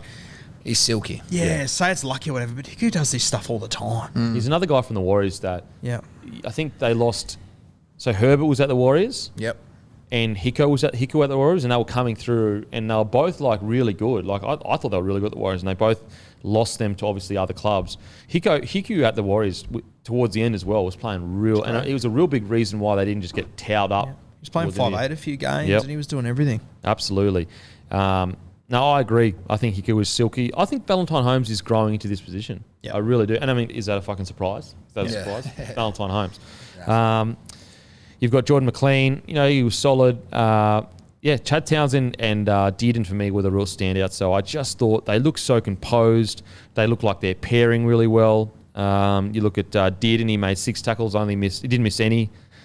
I was really impressed. Kyle Felt, he just like goes about his business, eh? I know he didn't have the best debut in Origin, but I wouldn't don't hold that against him, fans. You got to remember that game was a record loss for Queensland. Wingers are just, they're a slave to however your team goes, really. Very rarely as a winger. 100% for a lot of the situation. Like Kyle Felt's a veteran. I've played against him Yep. heaps of times. You always know it's going to be tough. He's 100%. a great ball carrier. Oh. He can finish a try, up, down, whatever. Whatever you He's a want. quality player. So Yep. yeah, he's a nice. I almost feel like that. You have to wonder whether they're shying Hamiso away from any of the too labour-intensive stuff. Yeah, I don't okay. know. I feel like they're much more prioritising his injection. Yeah, okay. But as you said, you just can't. You can't really have your fullback having 10, 10 I 11, see what you 12 mean. carries. Like, he's a Ferrari. You don't want him getting absolutely belted doing all the shit stuff. And it's not as if he's built Yeah. for it either. Yeah, for sure. But I think they just need to find a little bit of a better balance. Or maybe just create more plays for him where he's got a bit of space. But I see what you mean, though. You don't want him doing a bunch of shit hit-ups. Like, some people have got bodies for it. Like, Teddy's got a body for Yeah. it. Tommy's a big boy. Charles is a big boy. It's a good point. That's a good point. You probably don't want to bang him up. So great signs for Cowboys. What's also good is all 3 Queensland teams got the W. Hey. Yeah, good. Has that happened? When's the last time? Oh, That hasn't mate. happened for a while. Fuck, quite a while. Just on the Cowboys, so I thought it was great to see them. They won without Taumalolo running for 400 fucking metres. I thought it was good too. I thought he was good, Yeah. but I thought, considering what Taumalolo can do, Canberra did a reasonably good job on him. And even though Taumalolo wasn't the best player on the field by a country mile, they still scored 26 points and they won, which at the start of the year I couldn't see a world where the Cowboys win a game if Taumalolo wasn't. Oh, for braining sure. it. And I think, for a while now, nearly, probably 6 months, I've been saying I don't understand why Payten is making this sacrifice. Like, I do understand why he's doing it. I don't agree with it. I don't agree that you need to, only give Taumalolo a certain amount of minutes so that, other people buy in and then you can create a different system rather than the old one.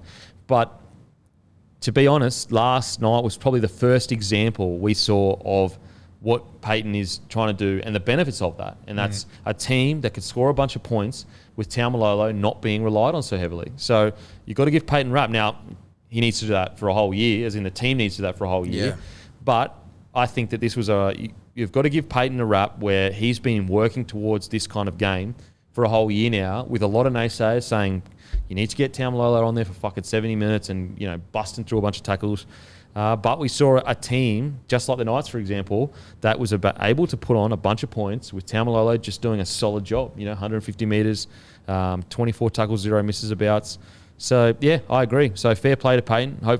Hopefully we're finally seeing the fruits of his labour, and maybe we're looking back on 2021 as, he was the one that was right. He was willing to go through a bit of pain to get out the other side and become a better side. So hopefully that is the case. Now, Raiders. Just one thing, Guru. We're going back to 1998 for the last time the Cowboys conceded less than 12 in the first 2 rounds. Wow. So 18-8 to Adelaide Rams and then 26-2 to the Balmain. Fair play to Tigers. Payten then. That's fucking fair play. Yep. Fair play. It's not a bad start. Now, on to the Raiders. Thoughts? Yeah, very Poor Raiders. very 2021, isn't it? It's yeah. What's tilling? Like I was Oh, man. I was all about him last week. Yeah. Ricky jumping around, you got me pumped up, and then it got me. I was on the Ricky train, and then we come back this week, and it's. I know they missed. It shows you how much they missed Schneider, but I still don't think they win if they have Schneider. Yeah, I agree. Awful. I agree. I don't know what the issue is as well. It's something that I don't know what the issue is. Nah. I can't pinpoint it and be like, here is, they need to do this better, they need to do this better. It's just doesn't seem to be working for them. You look at their back line. Chan's only ran for 76 metres. Their backs, like James Schiller, played 66 minutes and ran for 17 metres. Yeah, I don't know. Sebastian Chris ran for the most metres, was 119 for the backs. Like their go forward, their whole back row. They're young, that crew. Yeah.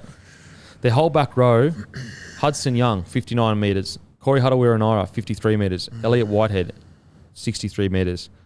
The only person that really, went over the 100 was Papali'i, 112, and Tarpane, 130.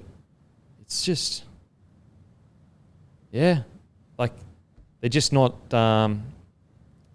getting the meters with running hard. It just seems to be the simple things that some weeks they just go, fuck it. It's inconsistencies. Yeah. 56% completion. Yeah. Holy shit. There's your answer right there. You're not winning nothing on that. No way. 44% possession. Missed tackles, they actually went really well. 19 missed tackles.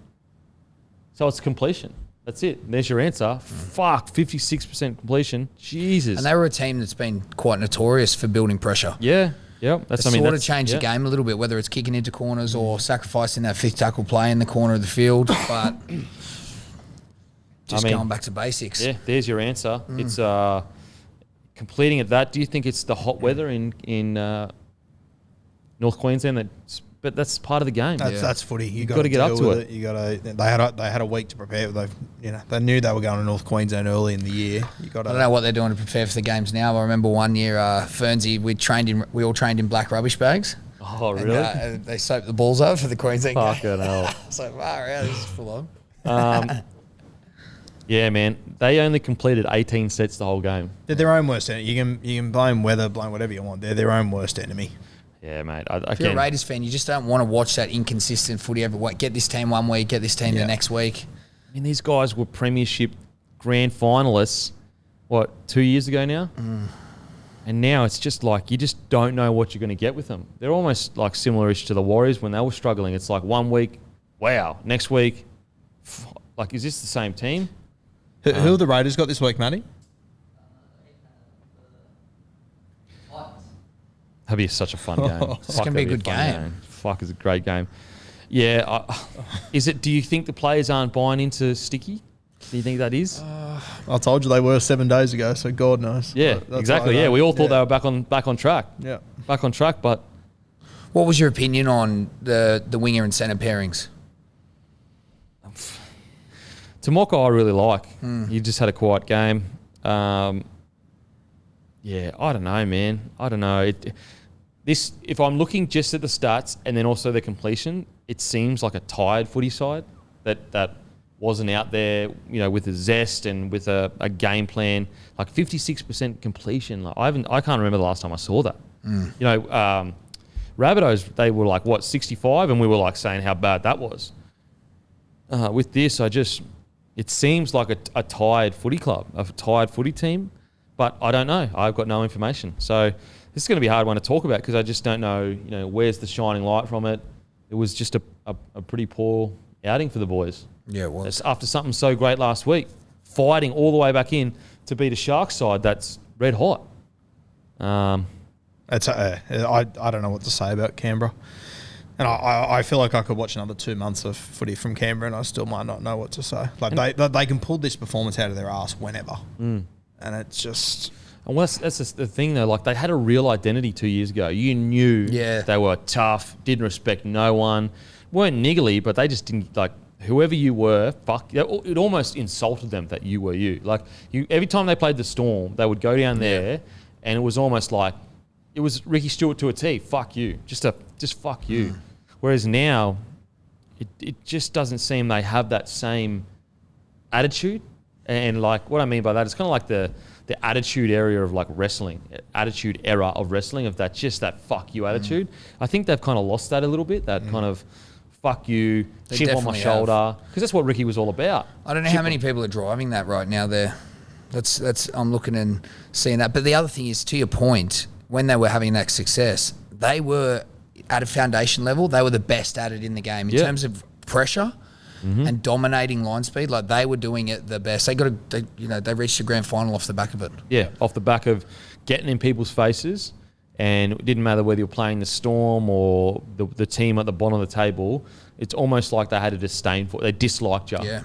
And just the passion they were playing with. Whereas at the moment, they see, if I'd like had to guess, it's like they look like they'd just done a massive fitness session the night before. And they've been like, or they did a massive contact session, and all that aggression was like taken out of them. You know what it's like when you train too hard during the week, you get to game day, and you don't want to bash anyone. You don't want to run hard. You just like, well, I mean, unless we put it down to a tough fight back against the Sharks, and then a trip up to North Queensland, but we'll have to wait and see what they produce this week. Honestly, apologies, Raiders fans. There's just not much we can say. Anything could happen next week.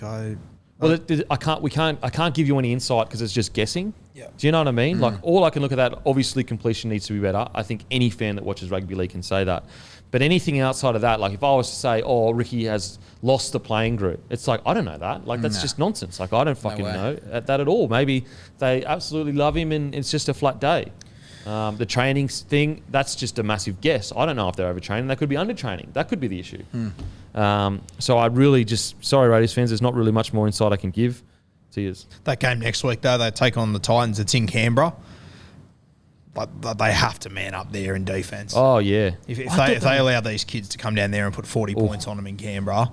Yep. Yeah, it's not a Manly scenario, but it's a big deal. That home game, 100%. It's going to set the tone for the next few rounds. What's really interesting is, like, I think Whiten is playing great footy. Yeah. 8 tackle breaks. 18 tackles, only 2 missed. He was very aggressive in defence. He's on another level at the moment. Yeah, Whiten. he's great. And so, he had a couple of errors, but so it's not like, their key man, their main man is not playing well or not having a crack. So, sorry, Raiders fans, I really don't know what else to say. I really don't know. So hopefully there's a bounce back next week and they can grow from that. Now, on to Knights v the Tigers. Yo. I just want to take my hat off to Clifford and Clune. Yeah. I cannot believe how good they've been playing. And I will say it. I said it last week and I'll say it again. I didn't expect this from them. I thought they were both good first graders. I thought Clune was bought as depth. How wrong was I? He looks incredible, and he's such a good example of a bloke that just needed a chance. Now, it's a long season, but he has been crucial to them. He looks unreal. And they just look like they've got, exactly how they're playing. They've got a direction. They know where to get on the field. And Clune has just been, like, Clifford has gone to a whole nother level, and that's all off the back of Clune. He's with a 9 that, Randall is young as well. Like, that spine is young as shit. They didn't even have Ponga on the weekend. They didn't have their 2 front rowers either. Two front rowers. I thought that was going to be the one where, they come out, they win the first round, they go back home, Tigers, they lose, okay, same old Knights, but without Ponga, so they've gone strength to strength. But I think, Guru, you mentioned it, we were speaking about it before, Pearcey's a great clubman and would have had a massive contribution there, but has him leaving opened the door for other people to step up and take ownership of their lane? You know what I mean? That for me is a clear directive to the progression of Clifford. Yep. No, and you know what? I was a huge, letting go of Pearce was a bad call. That was my opinion on the situation. So far, I'm 100% wrong.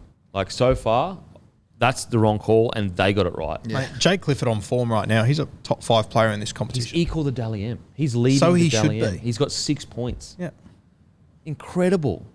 Just massive raps to the Knights staff and the admin to start the year like this. They're 2-0. So, these early wins, speaking of Smithy last week, he was like, some clubs they're okay with starting slow.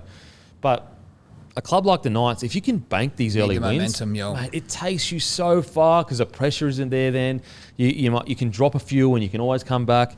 And maybe Joey has had an effect. You know, he's coming in a coaching role from Mate. the horse's mouth. He's got a big rap on Clune, which is, can't get a better.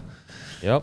You're not going to get better words from the man himself, Joey. So maybe he's had an impact as well, spending genuine time there in a full-time or part-time coaching role. Dane Gagai playing career best. that's He a is playing great career signing. best football right now. Great signing. And what is mental is Rabbitohs didn't see the value in keeping it. You can see how good Gagai's been for Newcastle. You can also see how good he was for Souths with how they're going on that edge Absolutely. right now. Like you can see the gap at South Sydney and the gain at Newcastle. The gain at Newcastle is also on their right edge, which traditionally they play a lot of their footy down the left side. And for Gagai to be doing what he's doing, his stats on the weekend: 1 try, 160 metres, a line break assist, try assist, and 11 tackle breaks. Yeah, that's. If you would have said to me 32. 3 weeks ago, he'll do that in the first 3 rounds, I would have said, oh, that's a pretty good knock. And he gives Ponga genuine options on both sides now, which is crucial. And just the tough carries out of your half, the leadership in the back line, like get on me back, boys. Like to think that Bradman Best has taken a back seat to Gagai, and fair enough, he's still a rookie. It's just the fact that they have two of these attacking weapons in their centres is Massive. massive raps to the Knights. I did not see this coming. Absolutely wrong, and they deserve all the credit, all the love they get this year. If they continue going on this route, they deserve all the raps they get. 100%. All the raps they get. From the outside in too, I don't know if the timing was that great with Dane Gagai's last stint in Newcastle. I think this suits him a lot better to come back, given where he's at with his football in life. I think it's much better suited. And to your point, I think he probably has taken a leadership role there. Yeah, for sure. And it's crazy to think that he probably wanted to stay at the Rabbitohs, I assume. And actually, Matty, you're obviously a Rabbitohs bandwagon fan. How did he leave? He's got the tattoo. I think, committed. yeah, didn't they just didn't offer him enough, wasn't it? I'm pretty sure he wanted to stay. Like he would have stayed if they. Can you Google? I will Google it. Yeah, could you Google that, please? You're obviously a fake fan because you'd know if you fucking weren't. But my understanding was they weren't willing to offer him a 2 to 3 year deal, like a two-year deal maybe. Yeah, wow. And also pay wise, and the Knights, for them to see that, like you could even argue the Knights signing him, is it a risky signing? He's 32 years old. I actually thought it was a great signing because their outside backs, struggled so much with errors and that. 100% needed it. He's I cannot believe how good he's been playing. I cannot believe how good all of them are playing. And so I got mail yesterday, and you'll be able to confirm this, Kangaroo. Penrith's strength and conditioning, head of strength and conditioning, for the last 2 years at least, was signed by the Knights. Hayden Knowles, yeah. Hayden Knowles. He's gone. And so now he's at the Knights. Very good at what he does, yeah. And Patrick Lane, he's more head of performance, Hayden Knowles, their strength and conditioning coach, I believe would have had a big impact. I'm a bit nerdy in this space, but he's come from the Roosters. Yeah, okay. So he's a gun as well. So You go to the gym. Doesn't look like it. I'll get You'll be you. thinking about that for 3 weeks now. well, Paddy, he's quite often SBWs. First call for training and everything. legit. So he's way. proper. But it's just, again, we keep coming back to this, which is interesting. I suppose it's early in the season, but a lot of the things we're talking about that having the biggest impact is cultural or recruitment or the impact of standards. Like those, they just uplift. They've both come from high performance environments, winning teams. That's going to have a flow and effect of your training. Your games are 80 minutes a week. If these guys are training together and the standards are high, the culture's good, the vibes and energy, Joey comes in. Maybe the signs are there a little bit more obvious than we thought. Yeah, hindsight when you look at it as well, because we always say about the Panthers, I want to see their fitness program. How the fuck are they getting such line speed? How do they have guys that are 110 kilos with crazy anaerobic and aerobic capacity, plus explosive? And also, how did they, to get up for 2 years in a row and, essentially go undefeated? I know they lost 1 or 2 games. Your strength and conditioning has to be the best in the game. Best in the game. And I think it's pretty evident with the guys also that have left Penrith in that time, respectfully, they aren't playing as good footy as when they were there. Your Josh Mansours, your Tamos, these sort of guys. I can't tell you as a player how important strength and conditioning is. We had a guy called Dan Baker at the Broncos, and he was just our gym guy, just for strength and conditioning. And the level, and this is no knock on the Warriors, but the difference of training in the gym with Dan Baker and then going to the Warriors where it was a much more cruisy environment. They didn't have anywhere near the resources. Like, we didn't just have a weights coach. We had at the Warriors, we had a guy that covered everything. So he doesn't have the fucking time. This is years ago, so it's a different time now. And he was that guy was really good, but he doesn't have the time to do it all. Whereas at the Broncos, we had a guy specifically for weights and then a guy for all the other stuff. And so the level of training, like, you were redlining constantly. Like, you were constantly pushing out the most you could push out. There was never a session where, like, fuck it, I'm just going to go easy. 2005 into 2006, a guy called Dean Benton rolls into the Broncos. And he was a hard ass. He's a madman, eh? He's a madman. He ended Boys up... of the Storm talk about him like... next level. Next level. He ended up, like, chilling out a little bit. But when he got there, it was so hectic. Like, he brought in, like... all of the really heavy stretching with bands. This is 2005-06. Wasn't really around then. Wow. Really like stretching that hurt. Whereas like before, it was all just like, oh yeah, fuck whatever. Anyway, he was so like much of a hard ass that you'd be like, "How you going, mate?" And he'd be like, "I'm not your mate," and he'd like keep walking, just ruthless. Anyway, we ended up winning a premiership. But that's how important strength and conditioning is, and I don't think it gets enough raps as it is. What do you got there, Matty? Oh no, I was just going back to Gagai. You're right. South couldn't offer him a long-term contract, and I suspect that had something to do with the fact that South aren't offering, in quotation marks, players over 30 long-term contracts. Fuck, what a mistake. I get it. He's 32, long-term, but it's not as if he's come off a great year. Yeah, and it's a new the signs era. aren't there. Yeah, it's a new era. Like, players aren't as bad. Like, they're going off that because they got burnt by Inglis and Burgess, apparently. Like, as in, that's my assumption of why they choose that. Fair. But you need to look at Burgess and Inglis's career and how bashed up they got, you know, and who was coaching at the time and how, you know, all that kind of stuff. Whereas those Gagai and that haven't been coached and haven't been through the same damage as those guys. But, you know, fair enough. Who knows? Rabbitohs could be right. It's early in the season. But at the moment, it's looking like the Knights have, you know, pulled a massive win off. Now, onto the players. Look, again, the fact that we've got a team that's Kalen Ponga-less scoring 26 points. That's probably the most impressive thing, yeah. Fuck me. It is crazy. Like, the Knights. We're talking about a team that struggled to make the 8 last year, lost Mitchell Pearce, Kalen Ponga, Brayley, Saifidi, Clemmer, and they've gone out and touched up the Tigers and looked good doing it. Incredible. That'll do wonders for them mentally, I think. Yeah. Like, I just feel like taking away that perception of reliance on Kalen. Yeah, for sure. Even Piercy, like last year, for sure, those guys stepping up and being able to go front and centre, I think that'll be massive. So I'm excited. I'd love to see him go 3 from 3 for the start of the season. Oh, and again, it's great when Newcastle's killing it. Now look at their backline. Every single backline player outside of 6 and 7 ran for over 100 metres. Bro, they had 30,000 there on Sunday, Arvo. Fuck, that's good. Like, how good's that? That's so fucking You know what good. I mean? That won't stop if they can keep this momentum. Yeah, who else was really good off the bench? Matty Croker. He was massive. I didn't realise he was that big. Fuck. Yeah. Shout out Matty Croker, 257 Collective Podcast. They're the cool guys of the NRL. They are. They're the cool guys. I'm the Magoo of NRL.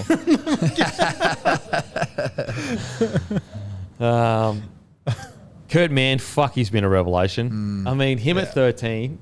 He's been the difference for me. Yeah, you almost say, fuck, why wasn't this done before? I know last year we were talking about a lot, put Connor there, and I think Connor could do a job for sure. But Kurt Mann at 13, it's almost like he's finally found his calling. Yeah, it's just developed that position now, Yep. hasn't it? Like, you got look. There's both ends of the spectrum. You've either got you're at the Sharks and you've got your Fanukins or your McInnes, and then Yep. you've got someone like Kurt Mann who plays a role. But it's so good when someone does that right. The way the footy's being played now, and he's good. Like, he proper has an X factor for them. Another guy I really liked, he's young, Leo Thompson. Good hard ball runner. Look, I think that, you know, if I'm Kalen, again, last year I've gone from probably not going to stay to this looks like a club with a lot of hope. And it's almost like, Kalen, you should absolutely stay. Look where we're headed here. Look at the... I'm so like Tyson Frizzell. He's been probably the best back row in the comp. He's been unreal, Tyson. He has been. He's just fucking unbelievable. I think he's off contract too, so hopefully they can re-sign him. Yeah, I'm just blown away. Clifford, to go to the level he's gone to, it's incredible. I've done a 180 on everything. Absolutely. I cashed out my wooden spoon bet yesterday. I could buy about 3 red frogs with what I got back. It was I was just ridiculous. concerned with roster and then performance. So just wasn't there for me. But after seeing this and then no Kalen, that was the first big checkpoint. Yeah. I think string a couple of games together over the first, the early 10 rounds, and we might be onto something. It'd be great for the fans. Look at this. You know what? Croker's making my team of the week. Look at this. 34 minutes, 125 metres, 50 post contact, 2 tackle breaks, 1 offload, 27 tackles, 0 misses. Wow. That's a my man team. he's taking his chance. Yeah. He doesn't want to, you know what I mean? That is at least on my bench. That is crazy. I thought he was good, but 34 minutes. Good on him. Jeez, he's had 13 runs and made 27 tackles in 34 minutes. Good on him. Far out. Absolutely good on him. What do you reckon we'll see from Dominic Youngblood? Do you reckon there's something that will come through? Mate, you know what's crazy? It's potential. Last year, I was like, he is not an NRL player. Last year, that's what I thought. This year, he's tackling, he's D, he's finishing. One of the pickups he did where Kikau threw it to the ground and he caught it out there. Yeah, I think he's really showing that, sometimes you see big guys like that and you're like, he'll never fulfill his potential because he just, whatever they've done at that club, fucking fair play to him. It's been incredible. Tom Young is like he's learned how to make good reads overnight. Yeah. That's what I'm saying. But the staff, the people are there, the personnel. Do you think it's Joey? Well, that's helped that? I don't think so. But you got to look at it. Like Eric Smith, who's the assistant coach, and Adam O'Brien, both from the Storm system. This is what I'm telling you. When you come from the Storm and you realise how detailed and simplified everything is in defence, it doesn't mean it's easy to do. Just because I know how to do the defence, but you just have to wonder. You should be seeing that ingrained in these players. You see it when Coates comes. I personally think Coates was way off last year in defence, and what he did last night was phenomenal. So I think they've just pulled Dominic Young aside and said, this is the work on for you. Yep. And we might be seeing the progression through the preseason come into play. So he'll be good. If he can kill it for them, that'll be massive. Dane Gagai only missed 2 tackles. He had 5 one-on-one tackles in the centre. You know how fucking hard that is in the centre to only miss 2 when you had 5 one-on-one tackles? He's just a gun. When he's on, he's the veteran they needed in that back line. Yeah, for sure. Because last year, there were just so many errors. They had 8 errors between them, and it's as a back, that's the one thing you offer your teammates is okay, if I'm not going to run for 300 metres, I'm not going to make a fucking error. Look, I think Lachlan Fitzgibbon. Yeah, it's hopefully, is it ACL? No, I think it's MCL. Yeah. So thank Tough God for that. silver lining, but But he had some good moments. But yeah, Tyson Frizzell for me, Kurt Mann, Adam Clune. I'm just so happy for him because even I just wasn't sure. But I think he offers so much direction for them and confidence. And when they have their full team, Saifidi brothers up front, Daniel Saifidi, arguably the best prop of last year, hasn't even played yet. Oh, man. Great signs for Knights. I'm stoked, absolutely stoked for Knights fans. And you've got something to look forward to. And right now, if I'm a betting man, I bet that Kalen stays. Yeah, I think I'm going to have to fold on that one too. I bet I was wrong. Being elevated to captain. Yep, I think I was wrong. And you know what? They're playing this well and he's captain. Fucking fair knock to Kalen. You can't just be captain and have nothing to do with how we're playing like this. Yeah. So you see a big improvement. You're captain. You're looking ahead, going, do I leave now? Yep, for sure. So great signs for the Knights. They got Penrith this week. I just thought that'd be what a match! Oh fuck, footy's back out good. Penrith? It's at Penrith. Yeah, that'd be tough, man. Oh, sorry, no, it's at Bathurst. It's at Bathurst. Okay. What a match though! What a great game, and Kalen probably should be back for that. Oh, what a game! Fuck yeah. How good is it that these teams that were on the bottom? Imagine we're sitting here and they've knocked that off. Mate, it's not. I don't think it'd be that. Based on how they've played, I don't think not it's that back yet either. Yeah, Cleary not back. Toto just. If they knock off the Panthers, fuck off. We're starting to get really excited. I'm moving to Newey. Fucking hell. I don't think it'd be allowed in, but anyway. Mate, you know what's as we said, Newey with footy killing it, it's almost like paradise for rugby league. If they go, can you imagine they go on a run and you got fucking hot boy KP at the back there, just sexy as fuck. Does so much for footy, scoring tries, it is, yeah. I might claim. I'm living there. I might claim the Knights fans that knock off Panthers. Okay, now on to the Tigers. What do you think, boys, about the Tigers? Some bad breaking news since we've come on to Hastings got a 2-week suspension. Oh, I thought he was a bit hard done by there. It was actually Offengow that pulled him. Yeah. So if Offengow doesn't pull him there, I think he makes that right. But fair enough. It was a dangerous position. So could you imagine if Hastings wasn't there on the weekend? Yeah, very tough. They're in a tough spot. Mate, Did you see that at one point Fox put up a picture of the top 10 run meters from the game? There was 9 Knights and 1 Tiger, and it was Hastings. He was third overall. He ran for 200 metres. He had 60 metres out of dummy half. He's a fucking 5'8". Yeah. If you just take his dummy half metres, he would be in the top echelon of his team's run metres. And that's someone who's just trying to do whatever they can. He's just for their trying to team, play you know? direct. That's all he's doing. There's just no energy. Yeah. There's no zest. I've been saying it for a substantial amount of time, but the Tigers to me look like a team that train too much. They have no energy when they rock up on a weekend, or one week they have a lot of energy because maybe it's a deload week. The next week, all of a sudden, they're tired again. Again, I've got zero evidence to back that up. All I've got is the eye test. And when you usually see teams come out flat, it's usually from overtraining or they're just not getting along. As in, the staff and the players is just not working. Look, I'll be honest, from a player's perspective, that's what I'm seeing. That's what really comes through. I feel like there is a disconnect. Again, inside from that player's opinion, I know that program there, when we speak about strength and conditioning, we speak about culture, I think it's probably not working right now for them, whether that's at coaching level, leadership level. And unfortunately, that's just what we're seeing on the weekend. So I don't know what they need to fix or what they need to get right, but I do think there's a disconnect there. So yep. where that goes, I don't know. How many years we're going to see this? Well, I mean, mate, like there was a heap of red flags on the field. It was the press conference after that rattled me. It's round 2. They asked Ken Mamalo sort of what happened, and Ken Mamalo said they had a lack of preparation. In round 2, and I don't know if Ken just got... Yeah, do you think that's just like... I hope he just thought... Because he would have never done a press conference. Never. And that's what it felt. I hope Ken just grabbed a cliche and thought, fuck, hopefully this will get me out of this. But it was a very poor choice. I can only assume Ken wasn't aware of the... Sometimes in interviews, as a footy player, you just say shit and you're not thinking of all the ramifications, the current situation the club's in. Obviously Madge is the coach, he's under pressure, and then you're saying you're not prepared. It's like... Especially for Ken, like he's not a guy who's had any experience around that stuff. And even if he thought that, he probably wouldn't say it. No. Yeah. You know what I mean? He's not that kind of bloke to be like... But you just see the media, they all sort of sat up a little bit straight away. Beautiful, here we go. This is what we needed. But that's where I feel like, and I don't know the inner workings, but whoever's decision to have Ken there, I don't understand it. I know he's part of your leadership group, but he has no experience in a press conference, and you've just gotten beaten convincingly away at Knights. Why aren't you taking your leaders? I know Ken is a part of the leadership group, but a guy that has done it before, answered questions before. That's a decision that I'm just not understanding why that choice was made. Mate, I would have sent a message and taken Hastings in there with me.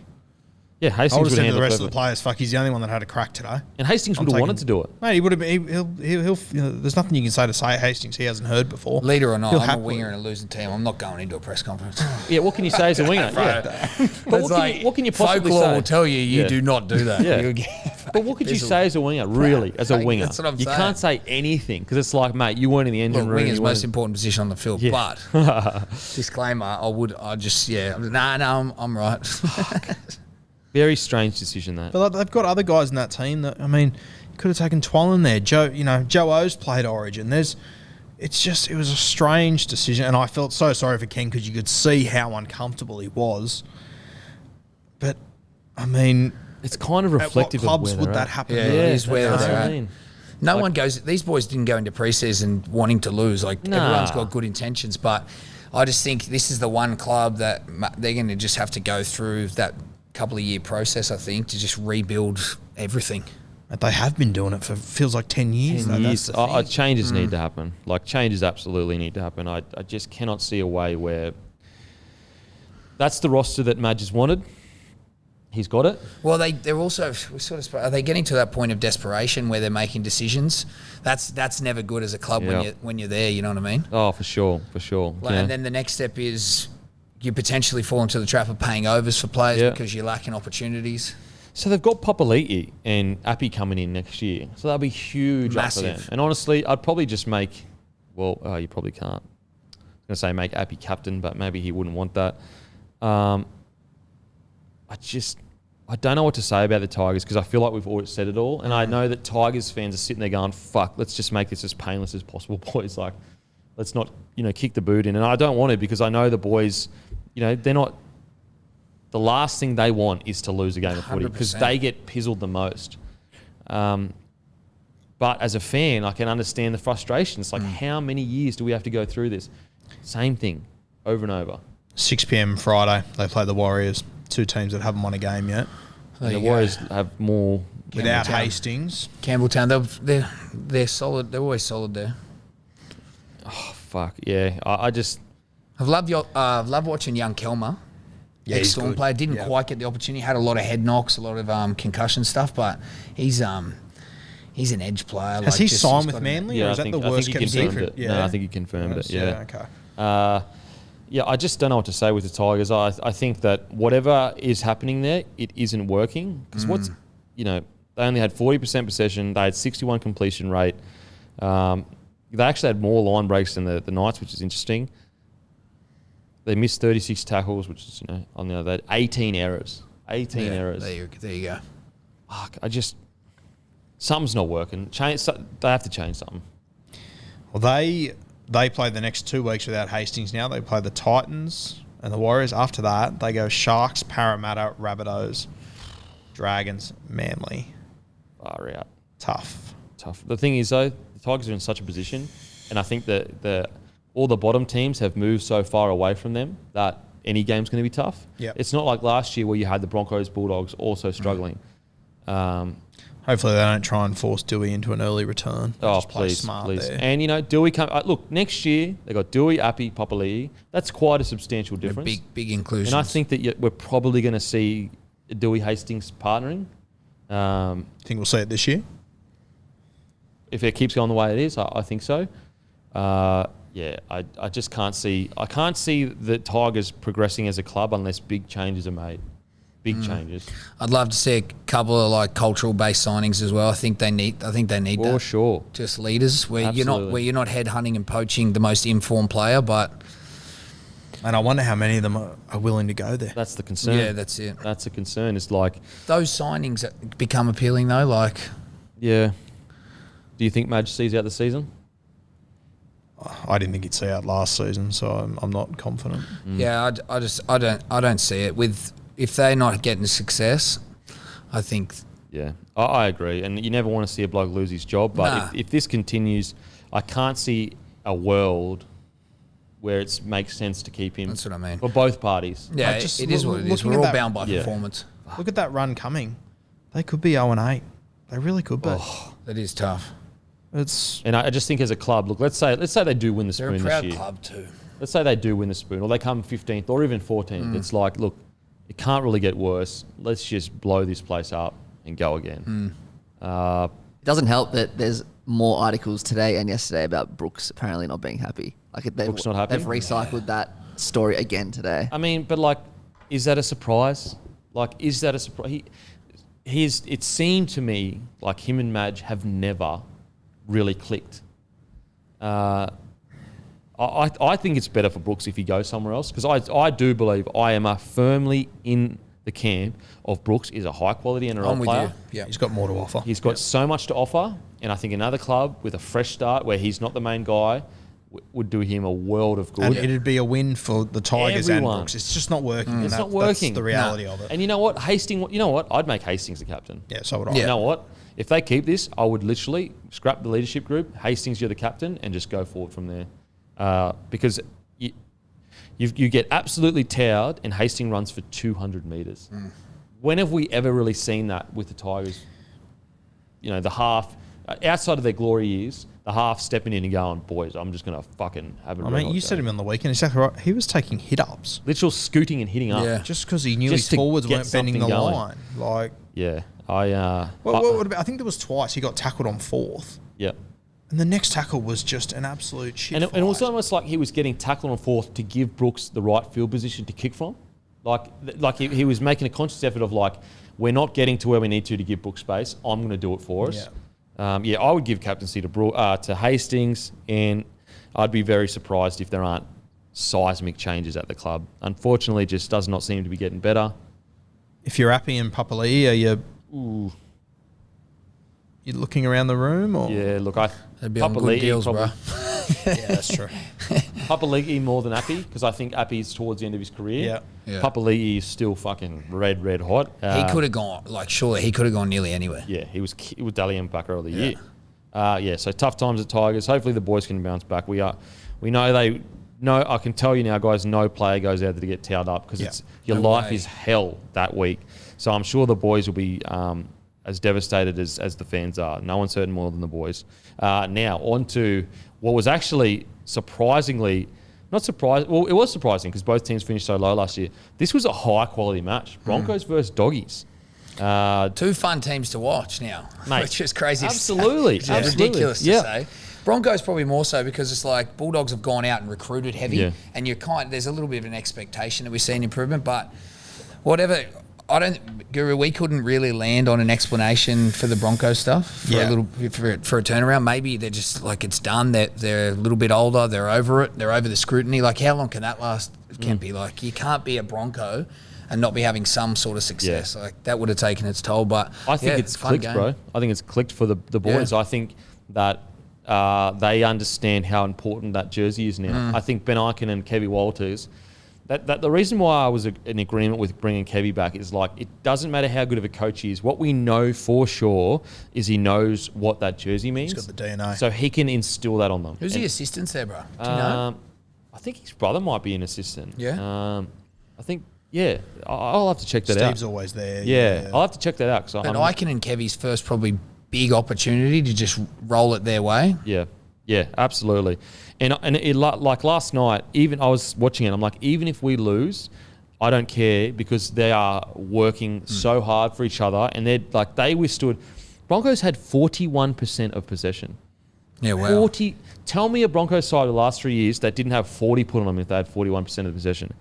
This Broncos side, this new and improved one, didn't break once. Even to the death, we had Albert Kelly chasing from the other side to clean up a kick. That was a certain try if he wasn't there. I'm so fucking proud of the boys. It's just so good to see. We had less line breaks, less post-contact meters.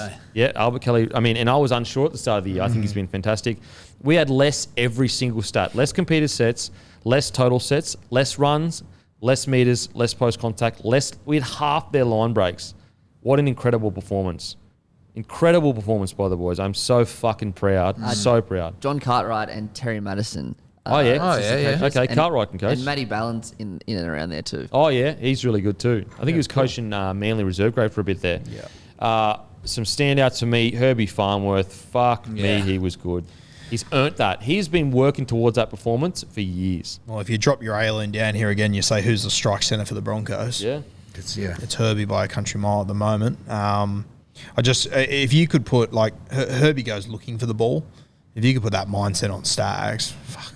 I reckon Herbie's fit as, he gets around. He's a madman. Look, the thing I'd say about Stags, like he's moved into a superstar of our game. Yep. He is considered that now. And if he just made that error with the try alone and then the rest of the game he'd ripped and teared, I wouldn't care. But it's kind of a reflection of how he has been involved in the game. And with that superstar status, you can't afford to be in and out of games, in and out of seasons. You've got to go looking for the ball. And I just think Stags, you don't want to become that player that is polarizing because you have an incredible game or you have one crazy run. One moment, yeah. And then all of a sudden fans are like, yeah, bro, but we need you to do 5 runs, man. He's our best attacking ball runner, and he had 5 runs. And this game was in the balance from the opening minute. This was begging for someone like him to come into it. 6 missed tackles. 6 missed tackles. So the fence has always been one of the major highlights for me with Katoni. But mate, like you said, DK, bro, he's the impact he can have with the ball, but he's got to go looking for it. We know there's been a couple of big superstar players that have that impact that have been scrutinised because they come into a game, they have a moment to try, and then that's it. Yep. Can't afford to have that with him. Can't afford to. If you want to be the big dog and you're on a big contract now, you cannot sit and wait for the game to come to you. You're fit enough, you're strong enough. And I think Tony, if he doesn't play Origin in the next few years, I'll be surprised. Yeah. 100%. Matter of fact, even this year, he has the chance. I know Paps will probably get that 14 role, but if Katoni comes out and just blows it apart, he could get that 14 role. So, that was my only disappointment, only because I'm such a fan of Kotoni and I think that he could be the best centre in the game.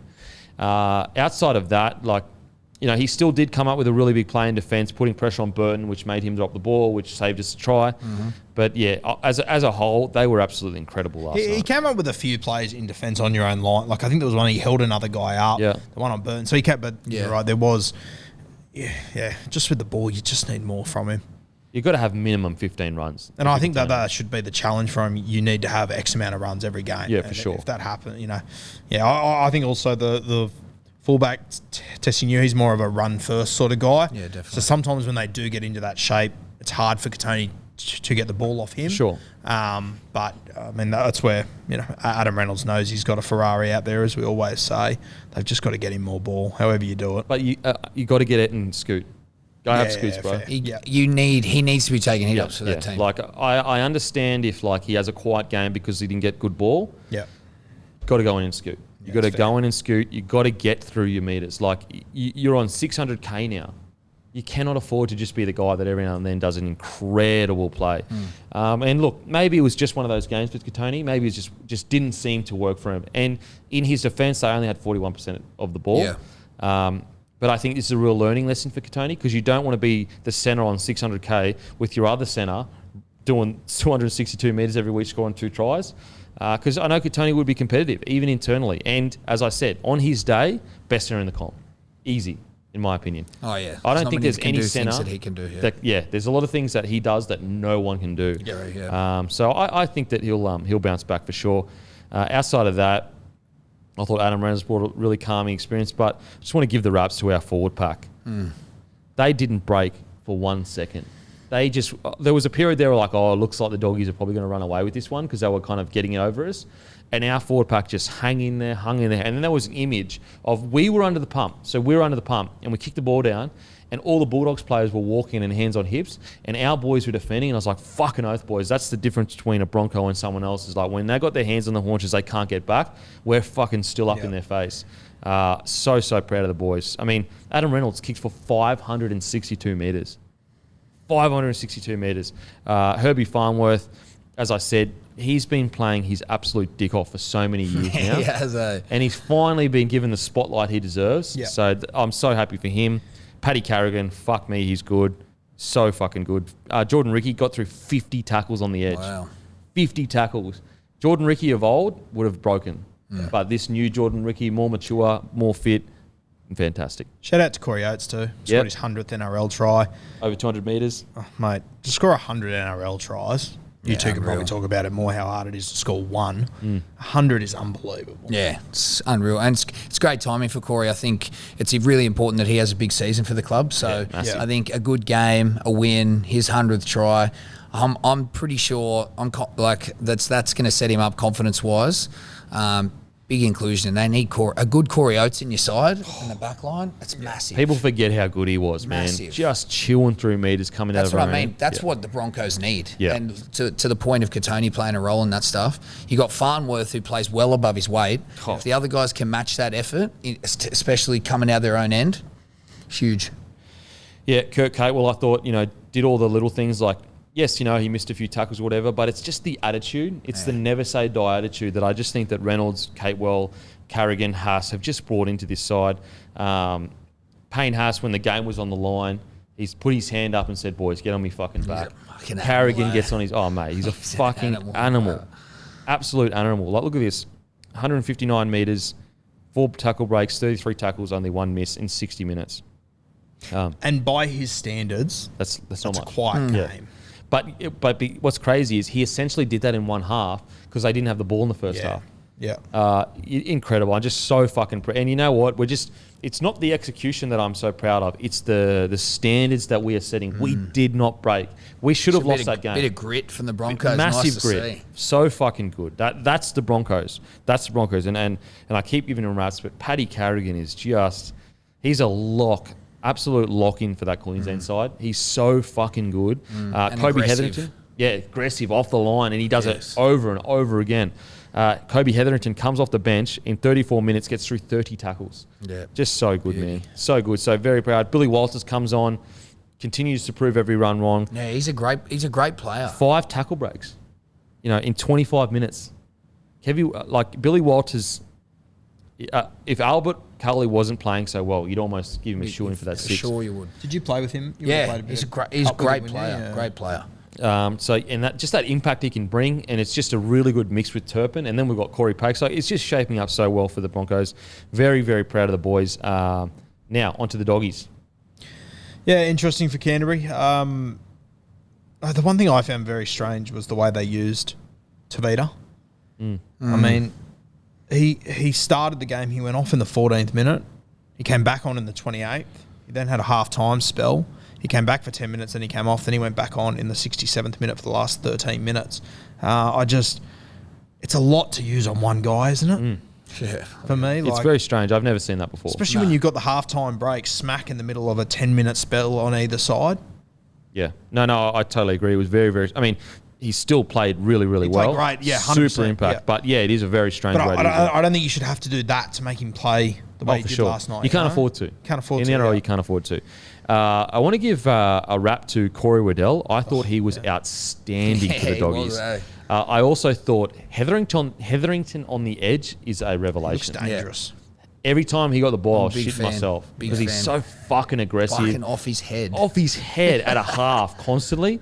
I think they may have unearthed something pretty special there. Just an enforcer for them. Yeah, on an edge, just putting fear into those halves, which is very rare where a half's like, oh, fuck, I got this guy, whatever. Just running at me all game. All game.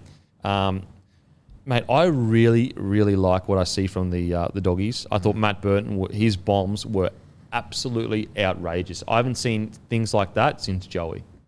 I haven't seen bombs like that since watching highlights of Joey. Maybe Cleary to a degree, but those bombs are going fucking up to heaven and back.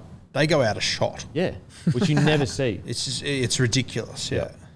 So Burton, I think, it's very easy to be like, oh yeah, Burton's playing really well. To come to a new club with the amount of pressure he's had on him and to deliver the way he's delivered, I think he deserves massive His short raps. kicking game has been incredible. He's a quality player. Yeah. I've got to give raps to Dufty too. I was a bit unsure on how he would go at the doggies. 200 plus metres. He's really added a lot to their attack. They could always grind through a game, but the Bulldogs' attack is what surprised me. They could barely score a point last year. There were games where, weeks where they didn't score a point. Now Dufty just offers that extra bit of flair. Jeremy Marshall-King, improved we spoke out of about sight. it a few weeks ago. He came out and said he wants to be a top 5 hooker in rugby league, and every Pelican with a phone pizzled him. Why wouldn't you want your hooker to try and be the very best that he can? And he's come out, he's killed it this year. I think he looks great. He's well aware that Reed's arriving there next year. He's going to be the guy. So Marshall-King, whether it's at Canterbury or... there would be so many teams looking at Jeremy Marshall-King right now. For sure. Definitely. I think he's done I think he's played his 2 best games I've seen him play the first 2 weeks. And the one that impressed me off the bench, Max King. Yeah. He's playing good footy. He's got to play 55 for me. They started to lose the arm wrestle when he came off. Yeah, to be honest, I thought the doggies played really well. I just thought they ran up against the Broncos team that played really well as well, and the Broncos probably had just a little bit too much strike power across the park, but not by much at all. You could, a couple of reads here and there. I think Naden and Burns have been such good pickups for the doggies. Great. They offer so much. And they're hungry. They're 2 players who they've always been good in their own respect, but they've never quite been able to crack or get to where they want to be with their clubs. So coming from Panthers and Souths, they're 2 quality players. They stay injury-free. They're massive additions. Well, they're keeping Shoop out of a side. Aaron Shoop, who's a gun, an absolute young gun. Jake Everillo. I thought he had one of his better games. I was seeing glimpses of what Trent Barrett can see, but I do still believe that I saw glimpses. I thought the doggies played really well. I thought plenty of chances were created, and I thought it was one of Jake Everillo's better games. Obviously, I still don't think he's a 7, but there were glimpses of some good ball playing, getting to the line, squaring up, and with Burton taking over the kicking role, it does really free him up quite a bit. But I'm still unsure as to whether he'll be a 7 going forward, and I think he probably suits. For example, could they not, push Naden or Burns to the wing and then put him in the centres? That could be an option. But then who do you play? It's like, Yeah, I mean, respectfully. they recruited 7. Yeah, they're going to have to. Yeah. Definitely. Because they clearly just don't want to anything play to do with Flanagan for some reason. Yeah. So Doggies fans, I think you got a lot to look forward to. I was surprisingly really impressed with the Doggies. Even last week, their grit, their determination, they can score points now. Look at their forward pack. You've got Corey Waddell, who played probably their best forward, Jerry Marshall-King, who was improving out of sight, Paul Vaughan, Hetherington, Pangai Jr., Josh Jackson. That's a top-tier forward pack. It is. A top-tier forward pack. They've got, good God, they've got Manly this week, then Melbourne, then Penrith, then Souths, then Brisbane, then Roosters. Holy shit. Then they go to Canberra. Oh, my God. And then they got the Knights, who might be undefeated still by that fucking point. Fucking hell. Yeah, but how good is it that there's not just like 3 teams we're looking at going, well, if you play the Storm, Panthers, or maybe one other team, anything outside of that, whereas now we're going, fuck, you just don't know. Like, you just don't know. That's best. Naden, 168 metres, 5 tackle breaks. I've always had huge raps on Naden. He actually, I know he had his issues in the grand final, but he came on and played mad in that grand final that they lost to the Penrith Panthers. And, well, he should have been there from the get-go, really, in the centre position. Yep. No doubt for that selection. Absolutely. So, look, massive... And him working with Josh, again, Josh is one of those guys, you only have to go back to the vintage Storm left edge. Yep. I can't explain how well-versed they are in the defensive structures. Now, I know Josh is lightning fast, so he probably gets himself out of some troublesome situations. But what he would have done there and the connection they're having, he'd be loving playing footy, especially with him outside. I think they're really dangerous, that combination. I wouldn't want to play against him. Naden's a big, rangy boy. Good in defence, too. Yeah, he's a big, strong boy. I've always been surprised that I like him. Yeah, I've always been surprised Naden hasn't stepped up into that top tier centre position, in the comp, because I think he's really fucking good, and I have since day dot. So it's great to see. And then when you've got a guy like Luke Thompson coming off the bench who brings so much aggression, I really, really like what I see for the Doggies. And if I'm a Doggies fan, have hope. Who knows? Maybe you push into the 10. You still got to put RFM back into this team eventually too. Yep. Who was their best forward when they were struggling. Yeah. So great signs for the Doggies. Absolutely great signs for the Doggies. That is us for the week. Went way over time. It's actually supposed to be releasing now. So by the time you see this, it'll be way past it. Make sure to follow Sandor Earl on Instagram. If you're near an air locker. Air locker training, jump in, experience altitude. It's a really cool setup, really different too. No one else is doing that kind of altitude training. Make sure to follow Guru at Rugby League Guru on Instagram. Follow, subscribe to a podcast. Grab a case of Bloke in a bar. Go to bloke.shop, grab some clothes. Don't do anything for Matt. Fuck Matt. Don't follow him. Fuck that guy. And as usual, I'll go and fuck myself. Thank you.